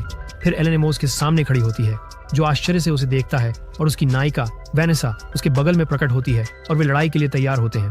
वह फारिया की ओर मुड़कर समय को रोकने के लिए माफी मांगती है और प्रक्रिया शुरू होती है। जादू शुरू होता है और एक मुहर प्रकट होती है जो स्थान को सफेद जादुई से घेर लेती है। मैदान में ऊर्जा फैलती है और हर कोई चौंक जाता है। फिर वह मुहर बढ़ती है, एक विशाल कार्यशील आकार लेती है। एमोस एलन पर आरोप लगाता है कि उसने अपने जादू के लिए अनुष्ठान स्थल पर संग्रहित शक्तियों का उपयोग किया है। वह उस पर अपनी जादुई कांटे भेजता है, लेकिन एलन उन्हें बीच में रोक देती है और उन्हें वापस मोड़ देती है। फिर वह चिल्लाती है समय, और उसके पीछे एक और जादुई मुहर प्रकट होती है। उसकी अंगूठी शुरू हो जाती है दरार, और वह उसे बताती है कि वह उसकी चालें जानती है और उस अंगूठी को तोड़ देती है जो पहले से ही दरक रही थी, साथ ही जादुई मुहर को भी। समय इसके साथ वह अवरोध को हटा देती है और सभी को ठीक कर देती है। नेमो कठिनाई से उठता है। फरिया और शर्ली वे एलन के पास जाते हैं और उससे पूछते हैं कि क्या हुआ, और वह उन्हें बताती है कि उसने एमोस की पुनर्जीवन की क्षमता हटा दी और नीमो समझता है कि अब इस लड़ाई में उन्हें उचित मौका मिलेगा। हालांकि जैसे ही वे बोलते हुए एलन पूरी तरह से थकी हुई जमीन पर गिर जाती है। शर्ली उसके पास भागती है, उसे होश में रहने के लिए कहती है और फरिया और नीमो फैसला करते हैं कि अब आमोस पर हमला करने का सही समय है। वे एक साथ दौड़ते हैं, अपनी हीरो फॉर्म में बदल जाते हैं और आगे बढ़ते हैं। हमला फारिया पहले जाती है और अमोस के प्रहारों को रोकने की कोशिश करती है, लेकिन नेमो एक साथ हमला करता है। अमोस बचने की कोशिश करता है, लेकिन दोनों हर दिशा से उस पर हमला करते हैं। फारिया उसके हाथ को काटने में सफल हो जाती है, जिससे वह गुस्से में आ जाता है। इसके जवाब में वह उस पर एक बड़ा हमला करता है, जिससे वह पीछे की ओर गिर जाती है। वह उन्हें बताता है कि भले ही उसके पूरी तरह से नहीं, शक्ति के बिना भी वह अभी भी श्रेष्ठ है और वह केवल एक हाथ से कई आक्रमण करता है। फरिया उन्हें रोकने की कोशिश करती है, यह सुनिश्चित करने के इरादे से कि द्वारा बनाई गई स्थिति का वो फायदा उठा सके। एलन नीमो अपने हाथ को कैनन में बदल लेता है और हमले के लिए तैयार होता है, जबकि एमोस हमला जारी रखता है और फारिया उसे फिर से रोकती है और उस पर हमला करती है। एमोस उसकी ओर दौड़ता है और दोनों टकराते हैं, जिससे ऊर्जा की एक बड़ी लहर निकलती है। वे लड़ाई जारी रखते हैं, लेकिन जल्द ही एमोस उसे परास्त कर देता है, जिससे फरिया पीछे गिर जाती है। वह नीमो से मदद मांगती है, लेकिन उसी समय एमोस अपना हमला नीमो की ओर मोड़ देता है, जो पूरी तरह से मर चुका होता अगर रीता ने हमले को रोकने के लिए कोई किरण नहीं भेजी थी।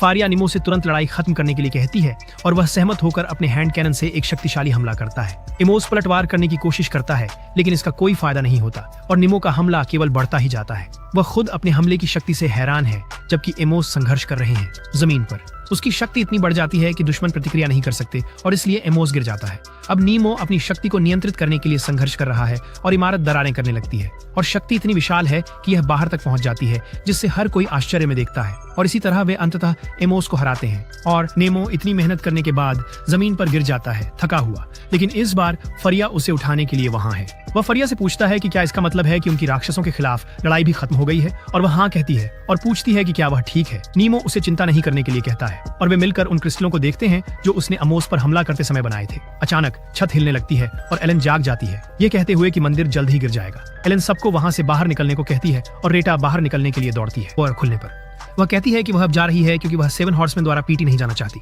नीमो उसे बताता है कि उसने उसकी जान बचाई और उसे भागने की जरूरत नहीं है, लेकिन रेटा इस विकल्प को ठुकरा देती है, ये कहते हुए कि उसने यह अपने लिए किया है और उसे चेतावनी देती है कि वह विनाश के पुत्र के रूप में चुना गया है और अब वह अपनी नियति से नहीं बच सकेगा। फिर वह चली जाती है, जबकि फारिया दूसरों को एकत्रित करती है। बाहर सब लोग लड़ाई से थके हुए हैं, मदद करते हुए एक दूसरे से। गिल्डन और जॉय जल्द ही लड़कियों को देखते हैं ताकि वे फिर से नीमो के साथ मिल सकें और वे उत्सव मनाने के लिए इकट्ठा होते हैं। फारिया घोषणा करते हैं कि 7 घुड़सवारों के सदस्य के रूप में उन्होंने अपना मिशन पूरा कर लिया है और सभी खुश हैं। कुछ समय बाद वे अपने एयरशिप में शहर छोड़ देते हैं, सोचते हैं कि अंततः सब कुछ खत्म हो गया है। हालांकि सच यह है कि एमिज अभी भी जीवित है, सब क्रिस्टल के टुकड़े की वजह से जो उसने सहायता करता हुआ। वह उठकर अपने हाथ को देखता है जो क्लेरी की तरह अभिशापित है। अचानक उसके पीछे सोफी जैसी भूतिया आकृति प्रकट होती है और उसकी मदद के लिए धन्यवाद देती है। काम एमिज उनसे पूछता है कि उसने भविष्यवाणी के बारे में क्यों झूठ बोला कि वह विजयी होगा, और सोफी उसे बताती है कि यह उसे आंदोलन करने के लिए प्रेरित करने की उसकी योजना का हिस्सा था। सोफी उसे नेमो को विनाश का पुत्र बनाने और एलन से उसकी सभी शक्तियों का उपयोग करने के लिए धन्यवाद देती है। जैसे ही वह बोलती है, एमिज का हाथ पूरी तरह से श्राप में समा जाता है, जो तेजी से उसके पूरे शरीर में फैलने लगता है, उसे पूरी तरह से घेरने और टुकड़ों में तोड़ देने से पहले। बाद में हम निमो को सलाखों के पीछे बहुत उदास अभिव्यक्ति के साथ देखते हैं, जबकि फारिया और एलन उससे मिलने। फरिया उससे कहती है कि उनके पास उसे बंद करने के अलावा कोई विकल्प नहीं है, क्योंकि जीनियस ने पहले ही अपनी आत्मा उस राक्षस को बेच दी है। हेलेन बताती हैं कि पुरानी लाइब्रेरी का श्राप किसी व्यक्ति को समय रोकने और उनके अस्तित्व को नष्ट करने का कारण बनता है, जो पहले जीनियस की शक्ति थी। गैरेट उनके साथ शामिल होता है और अकादमी को नष्ट करने के लिए जीनियस पर राक्षस की शक्ति का उपयोग करने का आरोप लगाता है। इसके बाद 7 हॉर्समैन के बाकी सदस्य नीमो पर चर्चा करने के लिए मिलते हैं। जिल्डन पूछता है क्या यह सच में आवश्यक है कि उसे बंदी बनाकर रखा जाए, क्योंकि वह इस समय तक उनके साथ लड़ता रहा है। गैरेट एक कागज का टुकड़ा उठाकर कहते हैं कि यह सोफी और काउंसिल द्वारा किए गए शोध का परिणाम है। वह दस्तावेजों को मेज पर फेंक देते हैं और दावा करते हैं कि नीमो उत्तराधिकारी के समान है, 3 नकली लोगों जैसा। वह सुझाव देते हैं कि नीमो ने घुसपैठ करने से पहले जीनियस के साथ एक समझौता किया होगा। अकादमी गिल्डन पूछते हैं कि क्या यह वास्तव में संभव है, क्योंकि पुराने पुस्तकालय पर शाप नेमो के पहले से मौजूद था, और गैरेट बताते हैं कि ओनोमिया की शक्तियों के कारण वह शाप पहले सील था। शर्ली पूछती हैं कि क्या जीनियस सक्षम था। गैरेट जवाब देते हैं कि यह जोई सहमत है कि जब से नीमो अकादमी आया है अजीब चीजें होना शुरू हो गई। लेकिन गिल्डन इस बात पर जोर देते हैं कि उन्हें निष्कर्ष पर नहीं पहुंचना चाहिए और सुझाव देते हैं कि नियमों सिर्फ मौन का शिकार हो सकता है। फारिया सहमत हैं कि यह संभव है, लेकिन फिर भी उनके लिए समझदारी है कि नियमों को बंद ही रखा जाए। वह बताती हैं कि वे उसे अभी रिहा नहीं कर सकते क्योंकि इससे छात्रों के बीच दहशत फैल जाएगी। वह गैरेट को बताती हैं कि नीमो की शक्ति थी मेरा विश्वसनीय लेकिन साथ ही असामान्य। गिल्डन अपनी कुर्सी से उठते हैं और चिंतित होकर पूछते हैं कि क्या वे अभी भी नीमो को मित्र मानते हैं। वे सभी सहमत हैं, लेकिन जानते हैं कि यदि नीमो अकादमी के खिलाफ हो जाता है तो उन्हें हराना होगा उसे। गिल्डन असहमत होकर बैठक से निकल जाते हैं, ये कहते हुए कि वह मदद करने का कोई और तरीका ढूंढेंगे। बाद में गैरेट मिलने जाता है। नेमो से कहता है कि एक जादुई मोहर है जो उसे जीनियस को बुलाने से रोक रही है। वह बताता है कि वह हॉस्टल पहले एक जेल हुआ करती थी ताकि उनके जैसे खतरनाक उत्तराधिकारियों को बंद किया जा सके। लेकिन नीमो कहता है कि उसकी किसी से लड़ाई करने की कोई इच्छा नहीं है। गैरेट उसे विश्वास नहीं करता और सक्रिय करता है। सील को खोलते हुए निमो की राक्षसी बांह को दिखाया गया। निमो अपनी बाहों को देखता है और कहता है कि यह उसका पाप है जिसे वह कभी शुद्ध नहीं कर पाया। फिर वह खुलासा करता है कि वह एक झूठा उत्तराधिकारी है जिसे मोन फारिया बातचीत सुनते हुए यह जानकारी प्राप्त करती है, जबकि निमो उसे बेस मंदिर के बारे में बताता है जहां उसे एक कैप्सूल के अंदर उत्पन्न किया गया था। दूसरों के साथ साथ एम्स ने सब कुछ पर्यवेक्षण किया और यह तय किया कि इनमें से कौन से व्यक्ति उनके उद्देश्य के लिए उपयोगी होंगे। गैरेट यह निष्कर्ष निकालते हैं कि जन्म के बाद नियमों ने अकादमी में घुसपैठ करने के लिए मासूम लड़के का नाटक किया होगा, लेकिन नियमों इससे इनकार करते हैं, ये कहते हुए कि वह केवल मानव के रूप में रहना चाहते थे ताकि वह फारिया और अन्य लोग। गैरेट अभी भी अविश्वासी निमो से उसकी मंशा को साबित करने के लिए किसी को मारने के लिए कहता है। उसे गैरेट अपनी तलवार निकालता है, लेकिन अंततः अपना मन बदलता है, ये कहते हुए कि वह उसे तब तक नहीं मारेगा जब तक निर्णय की घोषणा नहीं हो जाती। इस बीच एलन और शर्ली एक साथ निमो के बारे में बात कर रही हैं और एलन ने शर्ली को चेतावनी दी कि सावधान रहें, क्योंकि अगर वे सतर्क नहीं हैं तो उसका अपना रहस्य प्रकट हुआ। फिर भी शर्ली उसके लिए दुख महसूस किए बिना नहीं रह पाती, क्योंकि नीमो ने उसकी जान बचाई थी। फिर एलन शर्ली के पास आती है ये पेशकश करती हुई कि वह उसे खाना खिलाएगी और शर्ली अपने पिशाच दांत उसके अंदर गड़ा देती है। गर्दन। बाद में गिल्डन जोई से मिलता है और कहता है कि यह असंभव है कि नियमो राक्षस की तरफ हो और वह उसे बचाने के लिए कुछ भी करेगा। वे छत पर जाते हैं और जोई टिप्पणी करता है कि वह हमेशा से आश्चर्यचकित था कि गिल्डन एक राजकुमार 7 अश्वारोहियों में से एक बन गया था। वे सालों से अपनी दोस्ती के बारे में बात करते हैं और गिल्डन पूछता है क्या यह काफी नहीं है कि निमो एक अच्छा व्यक्ति। लेकिन जोई असहमत हैं और गिल्डन को याद दिलाते हैं कि उनके पिता, क्लेरी और कई सहपाठी उनके द्वारा मारे गए थे। गिल्डन सहमत होते हैं कि अगर वाकई में नीमो दुश्मन है तो वह भी उसे माफ नहीं करेंगे। जोई उन्हें नीमो के दैत्याकार हाथ के बारे में बताते हैं, लेकिन वह बस इतना कहते हैं कि उनके पास तो मानव कान भी नहीं है और यहाँ तक कि यह भी उसे एक राक्षस बनाने के लिए पर्याप्त नहीं है। जोई मानता है कि नेमो एक अच्छा व्यक्ति हो सकता है, लेकिन वह पूरे समय उनसे झूठ बोल रहा था। इस बीच फारिया अपनी नायिका यूनोमिया से पूछती है कि पुराने समय में क्या हुआ था। पुस्तकालय। यूनोमिया अपना हाथ दिखाती है जिस पर क्लेरी के समान अभिशाप है। फारिया पूछती है कि क्या यह प्रतिभा के कारण हुआ। फारिया पूछती है कि क्या यह प्रतिभा के कारण है, लेकिन यूनोमिया जवाब देती है कि अगर वह सत्य के करीब आना चाहती है तो उसे भी वही भाग्य भुगतना पड़ेगा। वो कहती है कि फारिया को निमो की मदद करनी होगी और फारिया इसके लिए कुछ भी करने को तैयार है। तो यूनोमिया फिर उसे सब कुछ दिखाने के लिए सहमत हो जाती है और उसे अपने पीछे आने के लिए कहती है। वे एक सुनसान जगह पर जाते हैं और अंदर यूनोमिया अपने जादू से एक दरवाजा खोलती है। फरिया अंदर जाती है और पुस्तकालय पहुंचती है। वह देखती है कि एक किताब चमक रही है, तालिका, और जब वह उसके पास पहुंचती है तो उससे बैंगनी धुआं निकलता है और उसे घेर लेता है। अकादमी में गिल्डन समिति के एक सदस्य से मिलने के लिए बात करता है नेमो, लेकिन व्यक्ति कहता है कि वह ज्यादा कुछ नहीं कर सकता क्योंकि इस मामले में नियम खड़े हैं। गिल्डन उसे केक का एक टुकड़ा पेश करता है और उसे नेमो के लिए अपवाद बनाने के लिए प्रोत्साहित करता है। नेमो उस आदमी की मदद करना उसके कर्ज में। आदमी अंततः प्रयास करने के लिए सहमत हो जाता है और गिल्डन खुशी से खाना जारी रखता है। जब वह बाहर जाता है तो वह शर्ली को बाहर प्रतीक्षा करते हुए देखता है, उनकी बातचीत को सुनते हुए, और वह कहती है कि जो भी हो न्याय की गारंटी होगी और उसकी मदद करने के लिए सहमत होती है। स्कूल में जोई अपनी तलवार चलाने की कुशलता का अभ्यास करने में व्यस्त है जब सोफी पूछते हुए पास आती है कि नेमो। जॉय कहता है कि उसे यकीन नहीं है कि नेमो राक्षसों के साथ है, लेकिन वह कहता है कि वह एक अच्छा व्यक्ति है। अचानक सोफी जॉय के गाल पकड़ती है और सीधे उसकी ओर देखती है, जिससे वह चौंक जाता है। वह टिप्पणी करती है कि वह दयालु है और उसे चूमने वाली होती है, लेकिन वह उसे रोकता है, ये कहते हुए कि उसका काम उसकी रक्षा करना है। इस बीच नेमो अपने सेल में अपने हाथों को देख रहा है और जो कुछ हुआ है उस पर विचार कर रहा है। फारिया अपने जन्म स्थान की तलाश में है। वह शहर पहुंचती है, उसके पुराने घर जाती है और उसके परिवार के साथ उसकी एक फोटो पाती है। वह अपनी यात्रा पर आगे बढ़ती है और कल्पना करती है कि अगर राक्षसों के हमले न होते तो चीजें कैसी होती। वह कुछ पत्थरों का निरीक्षण करती है और एक क्रिस्टल पाती है। याद करती है कि फोटो में नीमो ने इसे टाई के रूप में पहना था। तभी रेडा प्रकट होता है और हमला करता है, लेकिन फारिया बच निकलती है। रेडा मान लेती है कि फारिया उसे पकड़ने आई है, लेकिन जब फारिया समझाने की कोशिश करती है तो रेडा उसकी बात बिल्कुल नहीं सुनती और उस पर फिर से हमला कर देती है। वह हवा में छलांग लगाती है और अपनी नायिका में बदल जाती है। फॉर्म। दोनों एक साथ हमला करते हैं और उनकी शक्तियां जोर से टकराती हैं। रेडा फेरिया पर हमला करती है, लेकिन वह बच निकलती है और जवाबी हमला करती है। वे पूरी ताकत से लड़ाई जारी रखते हैं जब तक कि फेरिया हावी नहीं हो जाती। वह उसे पीछे धकेलती है और अपनी अंतिम बिजली हमला का आह्वान करती है। बिजली रेडा पर वार करती है और उसे जमीन पर गिरा देती है और फेरिया उससे आत्मसमर्पण की मांग करती है, लेकिन रेडा मना कर देती है। कहती है कि उसे पता है कि 7 हॉर्समैन लोगों के साथ कैसा व्यवहार करते हैं। वो मुश्किल से उठती है और कहती है कि वह वहां गरिमा के साथ मरना पसंद करेगी बजाय अपमानित होने के। फारिया को आश्चर्य होता है कि उसके पास अभी भी इतनी शक्ति है और हार न मानने के लिए दृढ़ संकल्पित रेडा और शक्ति एकत्र करती है और एक अग्नि फीनिक्स बनाती है। लेकिन उसकी नायिका आरीन उसके सामने प्रकट होती है, उसे दुखी कहकर मदद की पेशकश करती है। अब नए साहस के साथ रेडा अपनी अंतिम हथियार को बुलाती है और आरीन उसे असली योद्धा की तरह लड़ने के लिए प्रोत्साहित करती है।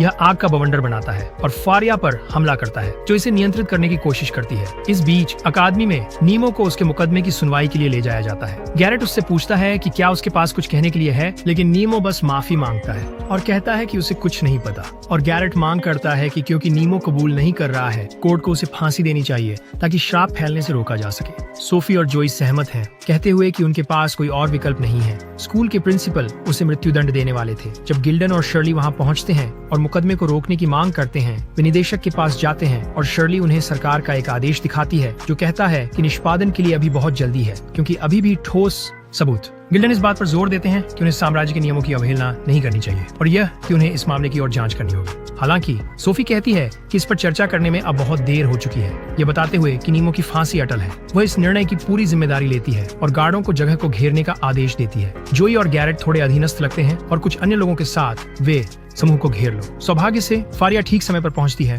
और गैरेट के हमले को रोक देती है। वह उससे पूछता है कि क्या वह नीमो का समर्थन कर रही है और वह कहती है कि उसने सच्चाई का पता लगा लिया है और अब वह इसे प्रकट करने जा रही है। वह नीमो की ओर मुड़ती है और उसे क्रिस्टल दिखाती है, पूछती है क्या उसने इसे पहचाना। वह चौंक जाता है और वह उसे बताती है कि यह असली नीमो का था जिसे उसने इस अकादमी में आने के लिए मार डाला था। नीमो स्वीकार करता है कि यह सच है और कि उसने उसका शरीर और उसकी याददाश्त ले ली। वह उसके सामने घुटनों के बल बैठ जाता है और उससे अनुरोध करता है कि उसे सजा के रूप में खत्म कर दे, लेकिन फारिया असहमति जताती है और अपनी स्थिति बनाए रखती है कि वह उसे वादे के अनुसार सुरक्षित रखेगी। वह गैरेट और जोई से लड़ती है ताकि नीमो को होने से बचा सके। फिर से गिल्डन और शर्ली भी उनके साथ जुड़ते हैं और फारिया का एयरशिप पहुंचता है। जोई उन पर हमला करने और उन्हें भागने से रोकने के लिए दौड़ता है, लेकिन रेडा उस पर अपनी शॉकवेव हमला करती है। फारिया हाथ बढ़ाकर नेमो से उसके साथ चलने के लिए कहती है। वह स्वीकार करता है और एयरशिप पर चढ़ जाता है। शर्ली और गिल्डन उन्हें जाते हुए देखते हैं, खुश हैं कि वे सुरक्षित हैं। एयरशिप पर रेडा नेमो को बताती है कि सोफी ही उस राक्षस को नियंत्रित कर रही है और फारिया सहमत होती है। कहती है कि रेडा ने उसे सब कुछ बताया जब वह नेमो के जन्मदिन पर गई। रेडा उन्हें बताती है कि यह संभावना है कि सोफी ने एनिस का शोषण किया और इस तथ्य का फायदा उठाया कि निमो अकादमी में शामिल हुआ, उसे प्रतिभा की शक्ति का उपयोग करने के लिए मजबूर किया। उसे विश्वास नहीं हो रहा कि वह उसके द्वारा इस्तेमाल हुआ।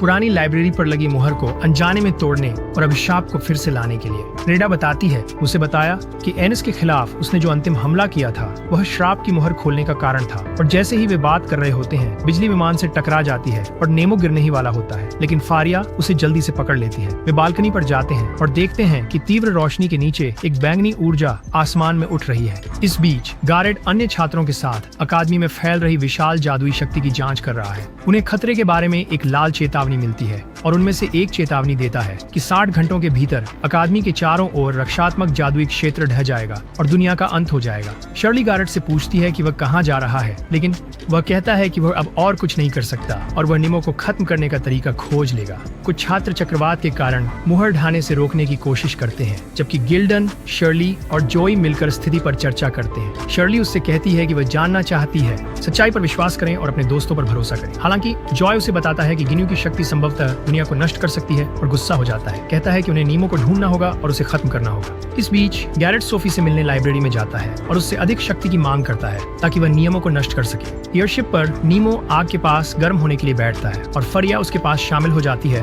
उसे 1 कप कॉफी ऑफर करते हुए। वह उससे पूछता है कि अब वे क्या करने वाले हैं और इतने झमेले का कारण बनने का दोष अपने ऊपर लेता है। वह उसे बताता है कि वह उसकी रक्षा करना चाहता है और वह उसके लिए भी वही करने का प्रस्ताव देती है। फिर वह उसे दिखाती है और कहती है कि सच जानने की यह कीमत है और वह इसके लिए तैयार थी कि यह हुआ।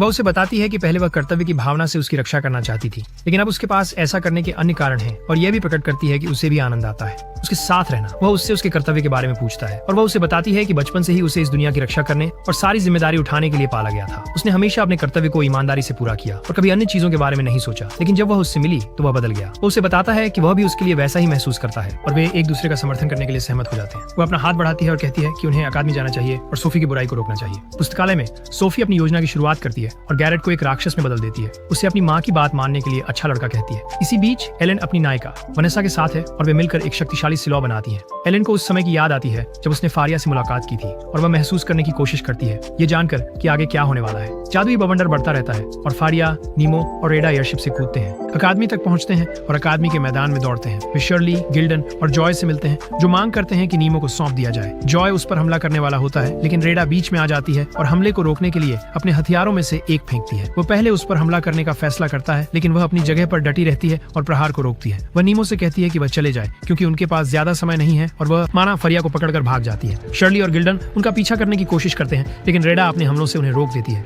वह अकेले ही तीनों से लड़ती है और कहती है कि उन्हें इस्तेमाल किया जा रहा है। शर्ली पूछती है कि वह किसकी बात कर रही है, और रेडा बताती है कि यह सोफी है, जो सभी को हैरान कर देती है, जो यकीन नहीं करता कि यह बात सही है, पर शर्ली और गिल्डन उसकी बात सुनने को तैयार हैं। जोई गुस्से में है और कहता है कि उसने सोफी से कसम खाई थी कि वह उसकी रक्षा करेगा। अकादमी, और जैसे ही वह बोलता है उसे अपने सीने में कसाव महसूस होता है और वह फर्श पर गिर जाता है। उसकी बाहें क्रिस्टलीकृत होने लगती हैं, जो उसके पूरे शरीर में फैल जाती हैं। वह चीखता है सोफी का नाम, बड़े दर्द में वह ग्रस्त हो जाता है और उनका पीछा करता है। गिल्डन शर्ली और रेडा से नेमो की मदद करने के लिए कहता है और जोई से लड़ने की तैयारी करता है। वे सहमत होते हैं और वहां से चले जाते हैं, जबकि जोई उस पर हमला करना शुरू कर देता है। ये सब होते हुए फरिया पूछती है कि सोफी खलनायिका कैसे हो सकती है इस सब में, और नीमो कहता है कि जब यह हुआ तब ग्वाइनेस और ओनोमिया के अलावा कोई और भी रहा होगा। तभी सोफी आती है और पुष्टि करती है कि वह भी उस समय वहां थी। उस क्षण मैंने खुद से पूछा, कौन सी घटना, क्या क्षण? मुझे कुछ भी समझ नहीं आ रहा है। ये 5 रेटिंग का एनीमे मुझे उलझा रहा है। और फारिया मुझसे वही सवाल पूछता है, कहते हुए कि यह सब सैकड़ों साल पहले हुआ था, लेकिन सोफी कहती है कि वह दुनिया को भंवर संरचना का उपयोग करके शुद्ध करने के लिए वहां थी। वह उन्हें बताती है कि उसने ही दुनिया को नष्ट करने की विधि खोजी थी, और नियमो उसे चुप रहने के लिए कहता है, और हीरो की तरह वह कहता है कि वह उसे दुनिया को बचाने वाला है। दुष्ट योजना। वह उस पर हमला करता है, लेकिन वह अपना हथियार बुलाती है और उसे जमीन पर पटक देती है। फिर तुम कहते हो, ओह मुझे बैटमैन वीडियो बिल्कुल समझ नहीं आया। दोस्त, मुझे भी यह समझ नहीं आ रहा है। एनीमे, ये वास्तव में खराब है। ये एक गेम अनुकूलन है। अगर आपने अब तक ये वीडियो देखा है तो आप खास हैं। चलिए आप और मैं खुद को ट्रीट करें। खैर, उसे बेहोश करने के बाद वह उसे बताती है कि गिनी उसका तब हत्या कर देते हैं, लेकिन उसकी शक्तियों का एक हिस्सा, जिसे वे टुकड़े कहते हैं, उससे भागकर एक युवा महिला के शरीर में चला जाता है, जिससे उसे जीवित रहने का मौका मिलता है। सालों से उसने कई लोगों के शरीर धारण कर जीना जारी रखा है। फारिया उससे पूछती है कि उसने नीमो को मारने की कोशिश क्यों की, और सोफी जवाब देती है कि वही अकेला है जो पुस्तक की सील को तोड़ सकता है। समय और जो इसे फिर से बंद कर सकता है वह एकमात्र है। समय की पुस्तक की मुहर क्या है मुझे नहीं पता। फारिया और नीमो समझते हैं कि सोफी अत्यंत खतरनाक है और उसे चुनौती देने का निर्णय लेते हैं। फारिया हमला करती है, लेकिन सोफी आसानी से उसे रोक देती है। उसके बाद वह गैरेट को बुलाती है, जो ग्रस्त हो जाता है। गैरेट नीमो पर हमला करता है और उसके हीरो का हाथ काट देता है, जबकि सोफी फारिया को फंसा लेती है और नीमो जमीन पर खून में लथपथ पड़ा होता है। तभी समय की किताब टूटने लगती है, अत्यधिक शक्ति जारी करती है। फारिया नीमो की ओर दौड़ती है, लेकिन सोफी गैरेट को अच्छे काम के लिए धन्यवाद देती है और निर्दयता से उसे मार देती है, उसे उपयोगी और बेवकूफ कहकर। फारिया नीमो को पकड़कर रोने लगती है और उससे जागने की भीख मांगती है। इसी बीच सोफी खुशी मनाती है, कहती है कि नीमो अब जिन्न की शक्ति का उपयोग नहीं कर सकता और यह कि मुहर पूरी तरह नष्ट हो गई है। अचानक नीचे एक मुहर दिखाई देती है। उसकी ओर देखकर सोफी देखती है कि एलेन आ गई है। इस बीच नीमो सपना देखता है कि उसने असली को पा लिया है। नीमो और सोचता है कि वह अभी भी वहाँ कैसे है, क्योंकि उसने उसे मार दिया था। नीमो अपने आप को हर चीज के लिए दोषी मानता है, लेकिन असली नीमो उसे बताता है कि उसे ऐसा महसूस नहीं करना चाहिए और वह जिंदा जागेगा। नीमो रोने लगता है, कहता है कि वह इंसान नहीं है और उसे फरिया के पास रहने का हक नहीं है, लेकिन असली नीमो उसे बताता है कि उसकी आवाज सुनो और जल्दी जागो। इस बीच एलेन एक निश्चित शक्ति का बाकी हिस्सा उसका इलाज करने के लिए उपयोग करती है। फिर नीमो खड़ा होता है और नायक की शक्ति से सबको बचाने की कसम खाता है। वह फिर अपने हीरो रूप में बदल जाता है और एलेन थकान से गिर जाती है। फरिया उसकी मदद के लिए दौड़ती है और एलेन कहती है कि नीमो की मृत्यु विनाश की शुरुआत होगी दुनिया का, इसलिए वह समय को उलट देती है। ठीक उस समय से पहले जब वह मंदिर में लगभग मर रही थी और उसने फरिया से माफी मांगी कि उसने पहले सच नहीं बताया। फरिया उसे चिंता के साथ देखती है, लेकिन एलेन मुस्कुराती है और कहती है कि अब वह एक बहुत बेहतर भविष्य देख सकती है। फरिया उसके बलिदान के लिए उसका धन्यवाद करती है और सोफी को रोकने के लिए नेमो के पास दौड़ती है। सोफी किताब के पास जाती है, उसे अपनी भयानक हाथों से खा जाती है और पागल की तरह हंसने लगती है। वह बदलने लगती है और भी अधिक भयानक बन जाती है, जबकि वह हर किसी का मजाक उड़ाती है। कहती है कि वे थे मूर्ख और उनकी मौतों को लंबा करने से कोई फर्क नहीं पड़ेगा क्योंकि उसने आंतरिक को खा लिया है। हम्बर और इस बार उन्हें इसे सील करने की अनुमति नहीं देगी। वह इमारत पर हमला करती है जो ढहने लगती है। बाहर गिल्डन जोई को जगाने की कोशिश करता है और उसे सोफी की बुरी योजनाओं के बारे में बताता है। जोई को उसके द्वारा धोखा दिए जाने का बुरा लगता है। वे एक तेज आवाज सुनते हैं और ऊपर देखते हैं कि विकृत और भयानक सोफी जिम को नष्ट कर रही है। उसका शरीर बदलता रहता है और वह और भी डरावनी हो जाती है। अचानक सोफी का एक लघु संस्करण हर किसी को डराते हुए भम्बर से बैंगनी हाथ निकलते हैं और लोगों को पकड़ने लगते हैं, जिसमें अकादमी के प्रिंसिपल भी शामिल हैं। एक राक्षस सचमुच उसके अंदर से निकलता है और अधिक विनाश फैलाने के लिए हमले शुरू कर देता है। जोई और गिल्डन मदद के लिए दौड़ते हैं। गिल्डन पूछता है कि क्या जोई इस स्थिति में दौड़ सकता है, लेकिन वह जवाब देता है कि उसके पास कोई विकल्प नहीं है। राक्षस छात्रों को हराकर उन्हें निगलता जा रहा है और जब वे इस अराजकता और विलय के बीच भागने की कोशिश करते हैं, फारिया पहुंचती है और छात्रों को बचाने के लिए युद्ध में शामिल होती है। वह सभी से कक्षा कार्यालय के आदेशों का पालन करने और लड़ाई के लिए तैयार होने को कहती है। तभी विशाल सोफी एक विनाशकारी हमला शुरू करती है। हमला नेमो और अन्य लोग टेरेस पर भागने और बचने की कोशिश करते हैं। नेमो एक इमारत के पीछे छिप जाता है और सोचने की कोशिश करता है कि क्या करना है। तभी जीनियस उसके सामने आता है और उसे शांत रहने के लिए कहता है। वह समझाता है कि सोफी विनाश के भंवर के साथ मिल गया है और यदि नेमो अपनी हैंड कैनन का उपयोग करीब से करता है तो वह तोड़ सकता है। मुहर। तभी सोफी एक और हमला करती है और नेमो किसी तरह उसे बचकर निकल जाता है। रेता आती है और नेमो को हमलों से बचाती है। वह पूछती है कि क्या हो रहा है और यदि वह इसे रोकने के लिए कुछ कर सकता है। नेमो उसे जीनियस की योजना के बारे में बताता है और वह किसी भी तरह से मदद करने के लिए सहमत होती है। जॉय और गिल्डन मौके पर पहुंचते हैं, काटते हुए। एक राक्षस को हरा नेमो खुश है कि वे एक साथ हैं और उसे विश्वास है कि वे अंततः इस राक्षस को हरा पाएंगे। इस बीच शर्ली एलन के साथ है और पूछती है कि क्या वह उस तरह मरने का इरादा रखती है। एलन मानती है कि यह ऐसा ही है, सच है, और उससे उसकी गलती न बताने को कहती है। शर्ली जानती है कि एलन ने इतना अधिक समय जादू का उपयोग किया है जिससे उसे कई परिणामों का सामना करना पड़ रहा है और उससे अनुरोध करती है कि उसे न छोड़े। वह फिर अपना दस्ताना उतारती है और अपनी उंगली काटती है। उसे अपना खून लाकर कहती है कि उसे पी ले ताकि वह मर न जाए और एक पिशाच के रूप में जीवित रह सके। एलन उसका खून स्वीकार करती है और कहती है कि शायद चीजें वास्तव में इतनी बुरी नहीं है। शर्ली सहमत होती है और कहती है कि नीमो भी यही कहा करता था। बाहर नीमो और फरिया उस राक्षस के पास पहुंचते हैं, लेकिन वह अंधकार और विनाश की एक बाधा उत्पन्न करता है। फरिया उसे बताती है कि चूंकि वही एकमात्र है जो भंवर को सील कर सकता है, उसे बाधा के अंदर प्रवेश करना होगा, जबकि वह अपनी सारी शक्ति का उपयोग करके निर्माण करती है। खुलने का रास्ता। नीमो हिचकिचाता है, लेकिन वह उसे बताती है कि उन्हें यह करना होगा, नहीं तो वे सब अंधकार में समा जाएंगे। वह अपनी सारी शक्ति केंद्रित करती है और प्रयास करती है कि एक शरीर में श्राप फैलने लगता है, लेकिन अचानक कहीं से गैरेट प्रकट होता है। वह उसे बताता है कि उसे यह करना होगा और बाधा को पार करता है, एक उद्घाटन बनाता है। उसके शरीर में क्रिस्टल बनने लगते हैं जैसे कि श्राप फैलता है और वह नीमो से कहता है कि यह उसका क्लेयर की मौत के लिए माफी मांगने और बदला लेने का तरीका है। फिर वह आगे बढ़ता है और काटता है, अवरोध पार करता है, जबकि उसका शरीर प्रभावित होता रहता है और मृत्यु के करीब पहुंच जाता है। नीमो उसका धन्यवाद करता है और फरिया के साथ अवरोध में प्रवेश करता है। वे राक्षस के शरीर में चढ़ते हैं और सोफी के बारे में बात करते हैं। फरिया उसे रुकने के लिए कहता है, अन्यथा पूरा संसार बर्बाद हो जाएगा। सोफी जवाब देती है कि वह बस ये कोशिश कर रही है कि कोई और जिंदगी न जिए ताकि कोई और चोटिल न हो। फिर वह उन्हें बताती है कि जब नीमो अकादमी आया था तो वो बहुत खुश थी और उसे जीनियस से बहुत प्यार था। वो बात जारी रखती है, कहती है कि अगर एक व्यक्ति दूसरे को चोट पहुंचाता है तो सभी को उनके पापों के लिए दंडित किया जाना चाहिए, और वह अपनी योजना का खुलासा करती है जिससे नीमो का हैंड कैनन अनियंत्रित हो जाएगा, अधीन हो जाए। उसी समय जीनियस और यूनोमिया प्रकट होते हैं और उसे बताते हैं कि वे अब एक गलती को सही कर सकते हैं और सोफी को रोक सकते हैं। नायक और 7 शूरवीर सभी को बचाने के लिए कड़ी मेहनत कर रहे हैं और वे पीछे लड़ने के लिए दूसरों की मदद पर निर्भर हैं। अंत में शर्ली, हित्ता, एलन, जोई और गिल्डन इस नरसंहार को रोकने और सभी को बचाने के लिए लड़ रहे हैं। सोफी गुस्से में है क्योंकि सभी उसे ठुकरा रहे हैं और वह फरिया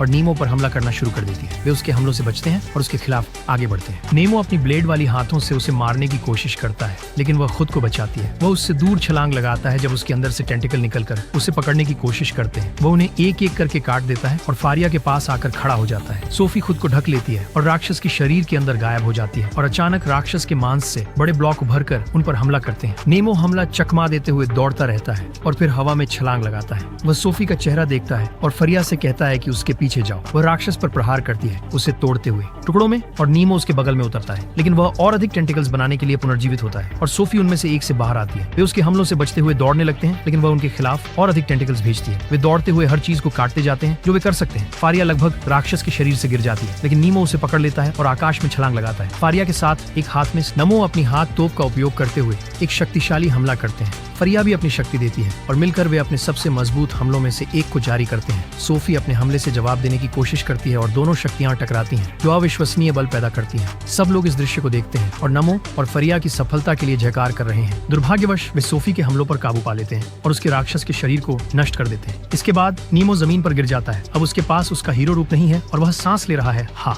भारी। सोफी अभी भी जिंदा है और उसकी शक्तियों का मजाक उड़ाती है। वह उसे चुप रहने के लिए कहता है और कहता है कि केवल फरिया ही उसे आदेश दे सकती है और बात फरिया की हो रही है। उसने भी अपना हीरो खो दिया है। रूप में और थकान के कारण जमीन पर गिर गया है। सोफी फिर उन पर हंसती है और बताती है कि बवंडर अभी भी उसके अंदर है। वे उसे आश्चर्य से देखते हैं जब वह उसे फिर से जारी करती है और उन्हें बताती है कि उनका अंत निकट है। नीमो कहता है कि उसके पास अभी भी कुछ शक्ति है और वह उसे रोकने के लिए कुछ भी करेगा। वह रूपांतरित होने लगता है और जब वह फारिया को देखता है तो वह अपने रूप के लिए माफी मांगता है और कहता है कि वह एक नहीं है। वह कहता है कि वह एक पूरा राक्षस भी नहीं बन पाया और भले ही वह इस तरह का प्राणी है, उसके लिए उसकी दोस्ती सबसे मूल्यवान थी और उसने उसे खुद से शांति में रहने में बहुत मदद की। फारिया उसके पास दौड़ती है और उसे स्नेहपूर्वक गले लगाती है। वह उसे धन्यवाद करती है और सोफी के पास जाती है। वह उसके खिलाफ आगे बढ़ता है और वे लड़ाई शुरू करते हैं। लोग देखते हैं लड़ाई और रेडा खुद हैरान है कि नीमो एक राक्षस होते हुए भी अभी भी उसके हीरो के साथ मिलकर लड़ सकता है। वह सोफी से लड़ना जारी रखता है और वह उससे कहती है कि उसे असली नीमो को मारने के पापों की सजा चुकानी होगी और उसकी यादें चुराना। फिर नीमो कहता है कि असली नीमो ने पहले ही स्वीकार कर लिया है और वे लड़ाई जारी रखते हैं जब तक कि वह उसे पकड़ नहीं लेता। जानूस उसके सामने आता है और कहता है कि इस बार वह उसे इस दुनिया से खत्म कर देगा। सोफी पूछती है कि क्या वह अपनी सीलिंग शक्ति का उपयोग करने जा रहा है, जिसका मतलब होगा अपनी सभी शक्तियों को खोकर एक साधारण इंसान बन जाना। जनों से जुक्सावे को नजरअंदाज करता है और नीमो से कहता है कि वह जो करना चाहता है वह करे। बस ऐसे ही जब वे साइलो की शक्ति का उपयोग करते हैं तो एक महान प्रकाश प्रकट होता है और वातावरण सामान्य हो जाता है। समय की पुस्तक जमीन पर गिर जाती है और नीमो उसके बगल में लेटा होता है। कुछ दिनों के बाद सब कुछ सामान्य हो जाता है और रेडा एक नए सदस्य के रूप में अकादमी में शामिल हो जाती है। छात्र जो वास्तव में नीमो की तरह ही एक राक्षस है। एलन और शर्ली एक साथ एक दूसरे के साथ आनंद ले रहे हैं और जॉय वादा करता है कि वह और भी मजबूत बनेगा और यहाँ तक कि एक गुप्त प्रशंसक भी पाता है। बाद में गैरेट बाकी 7 ऑक्स के सदस्यों से मिलता है और माफी मांगता है तो चीजें सामान्य हो जाती हैं और हर कोई फिर से मजा लेने लगता है।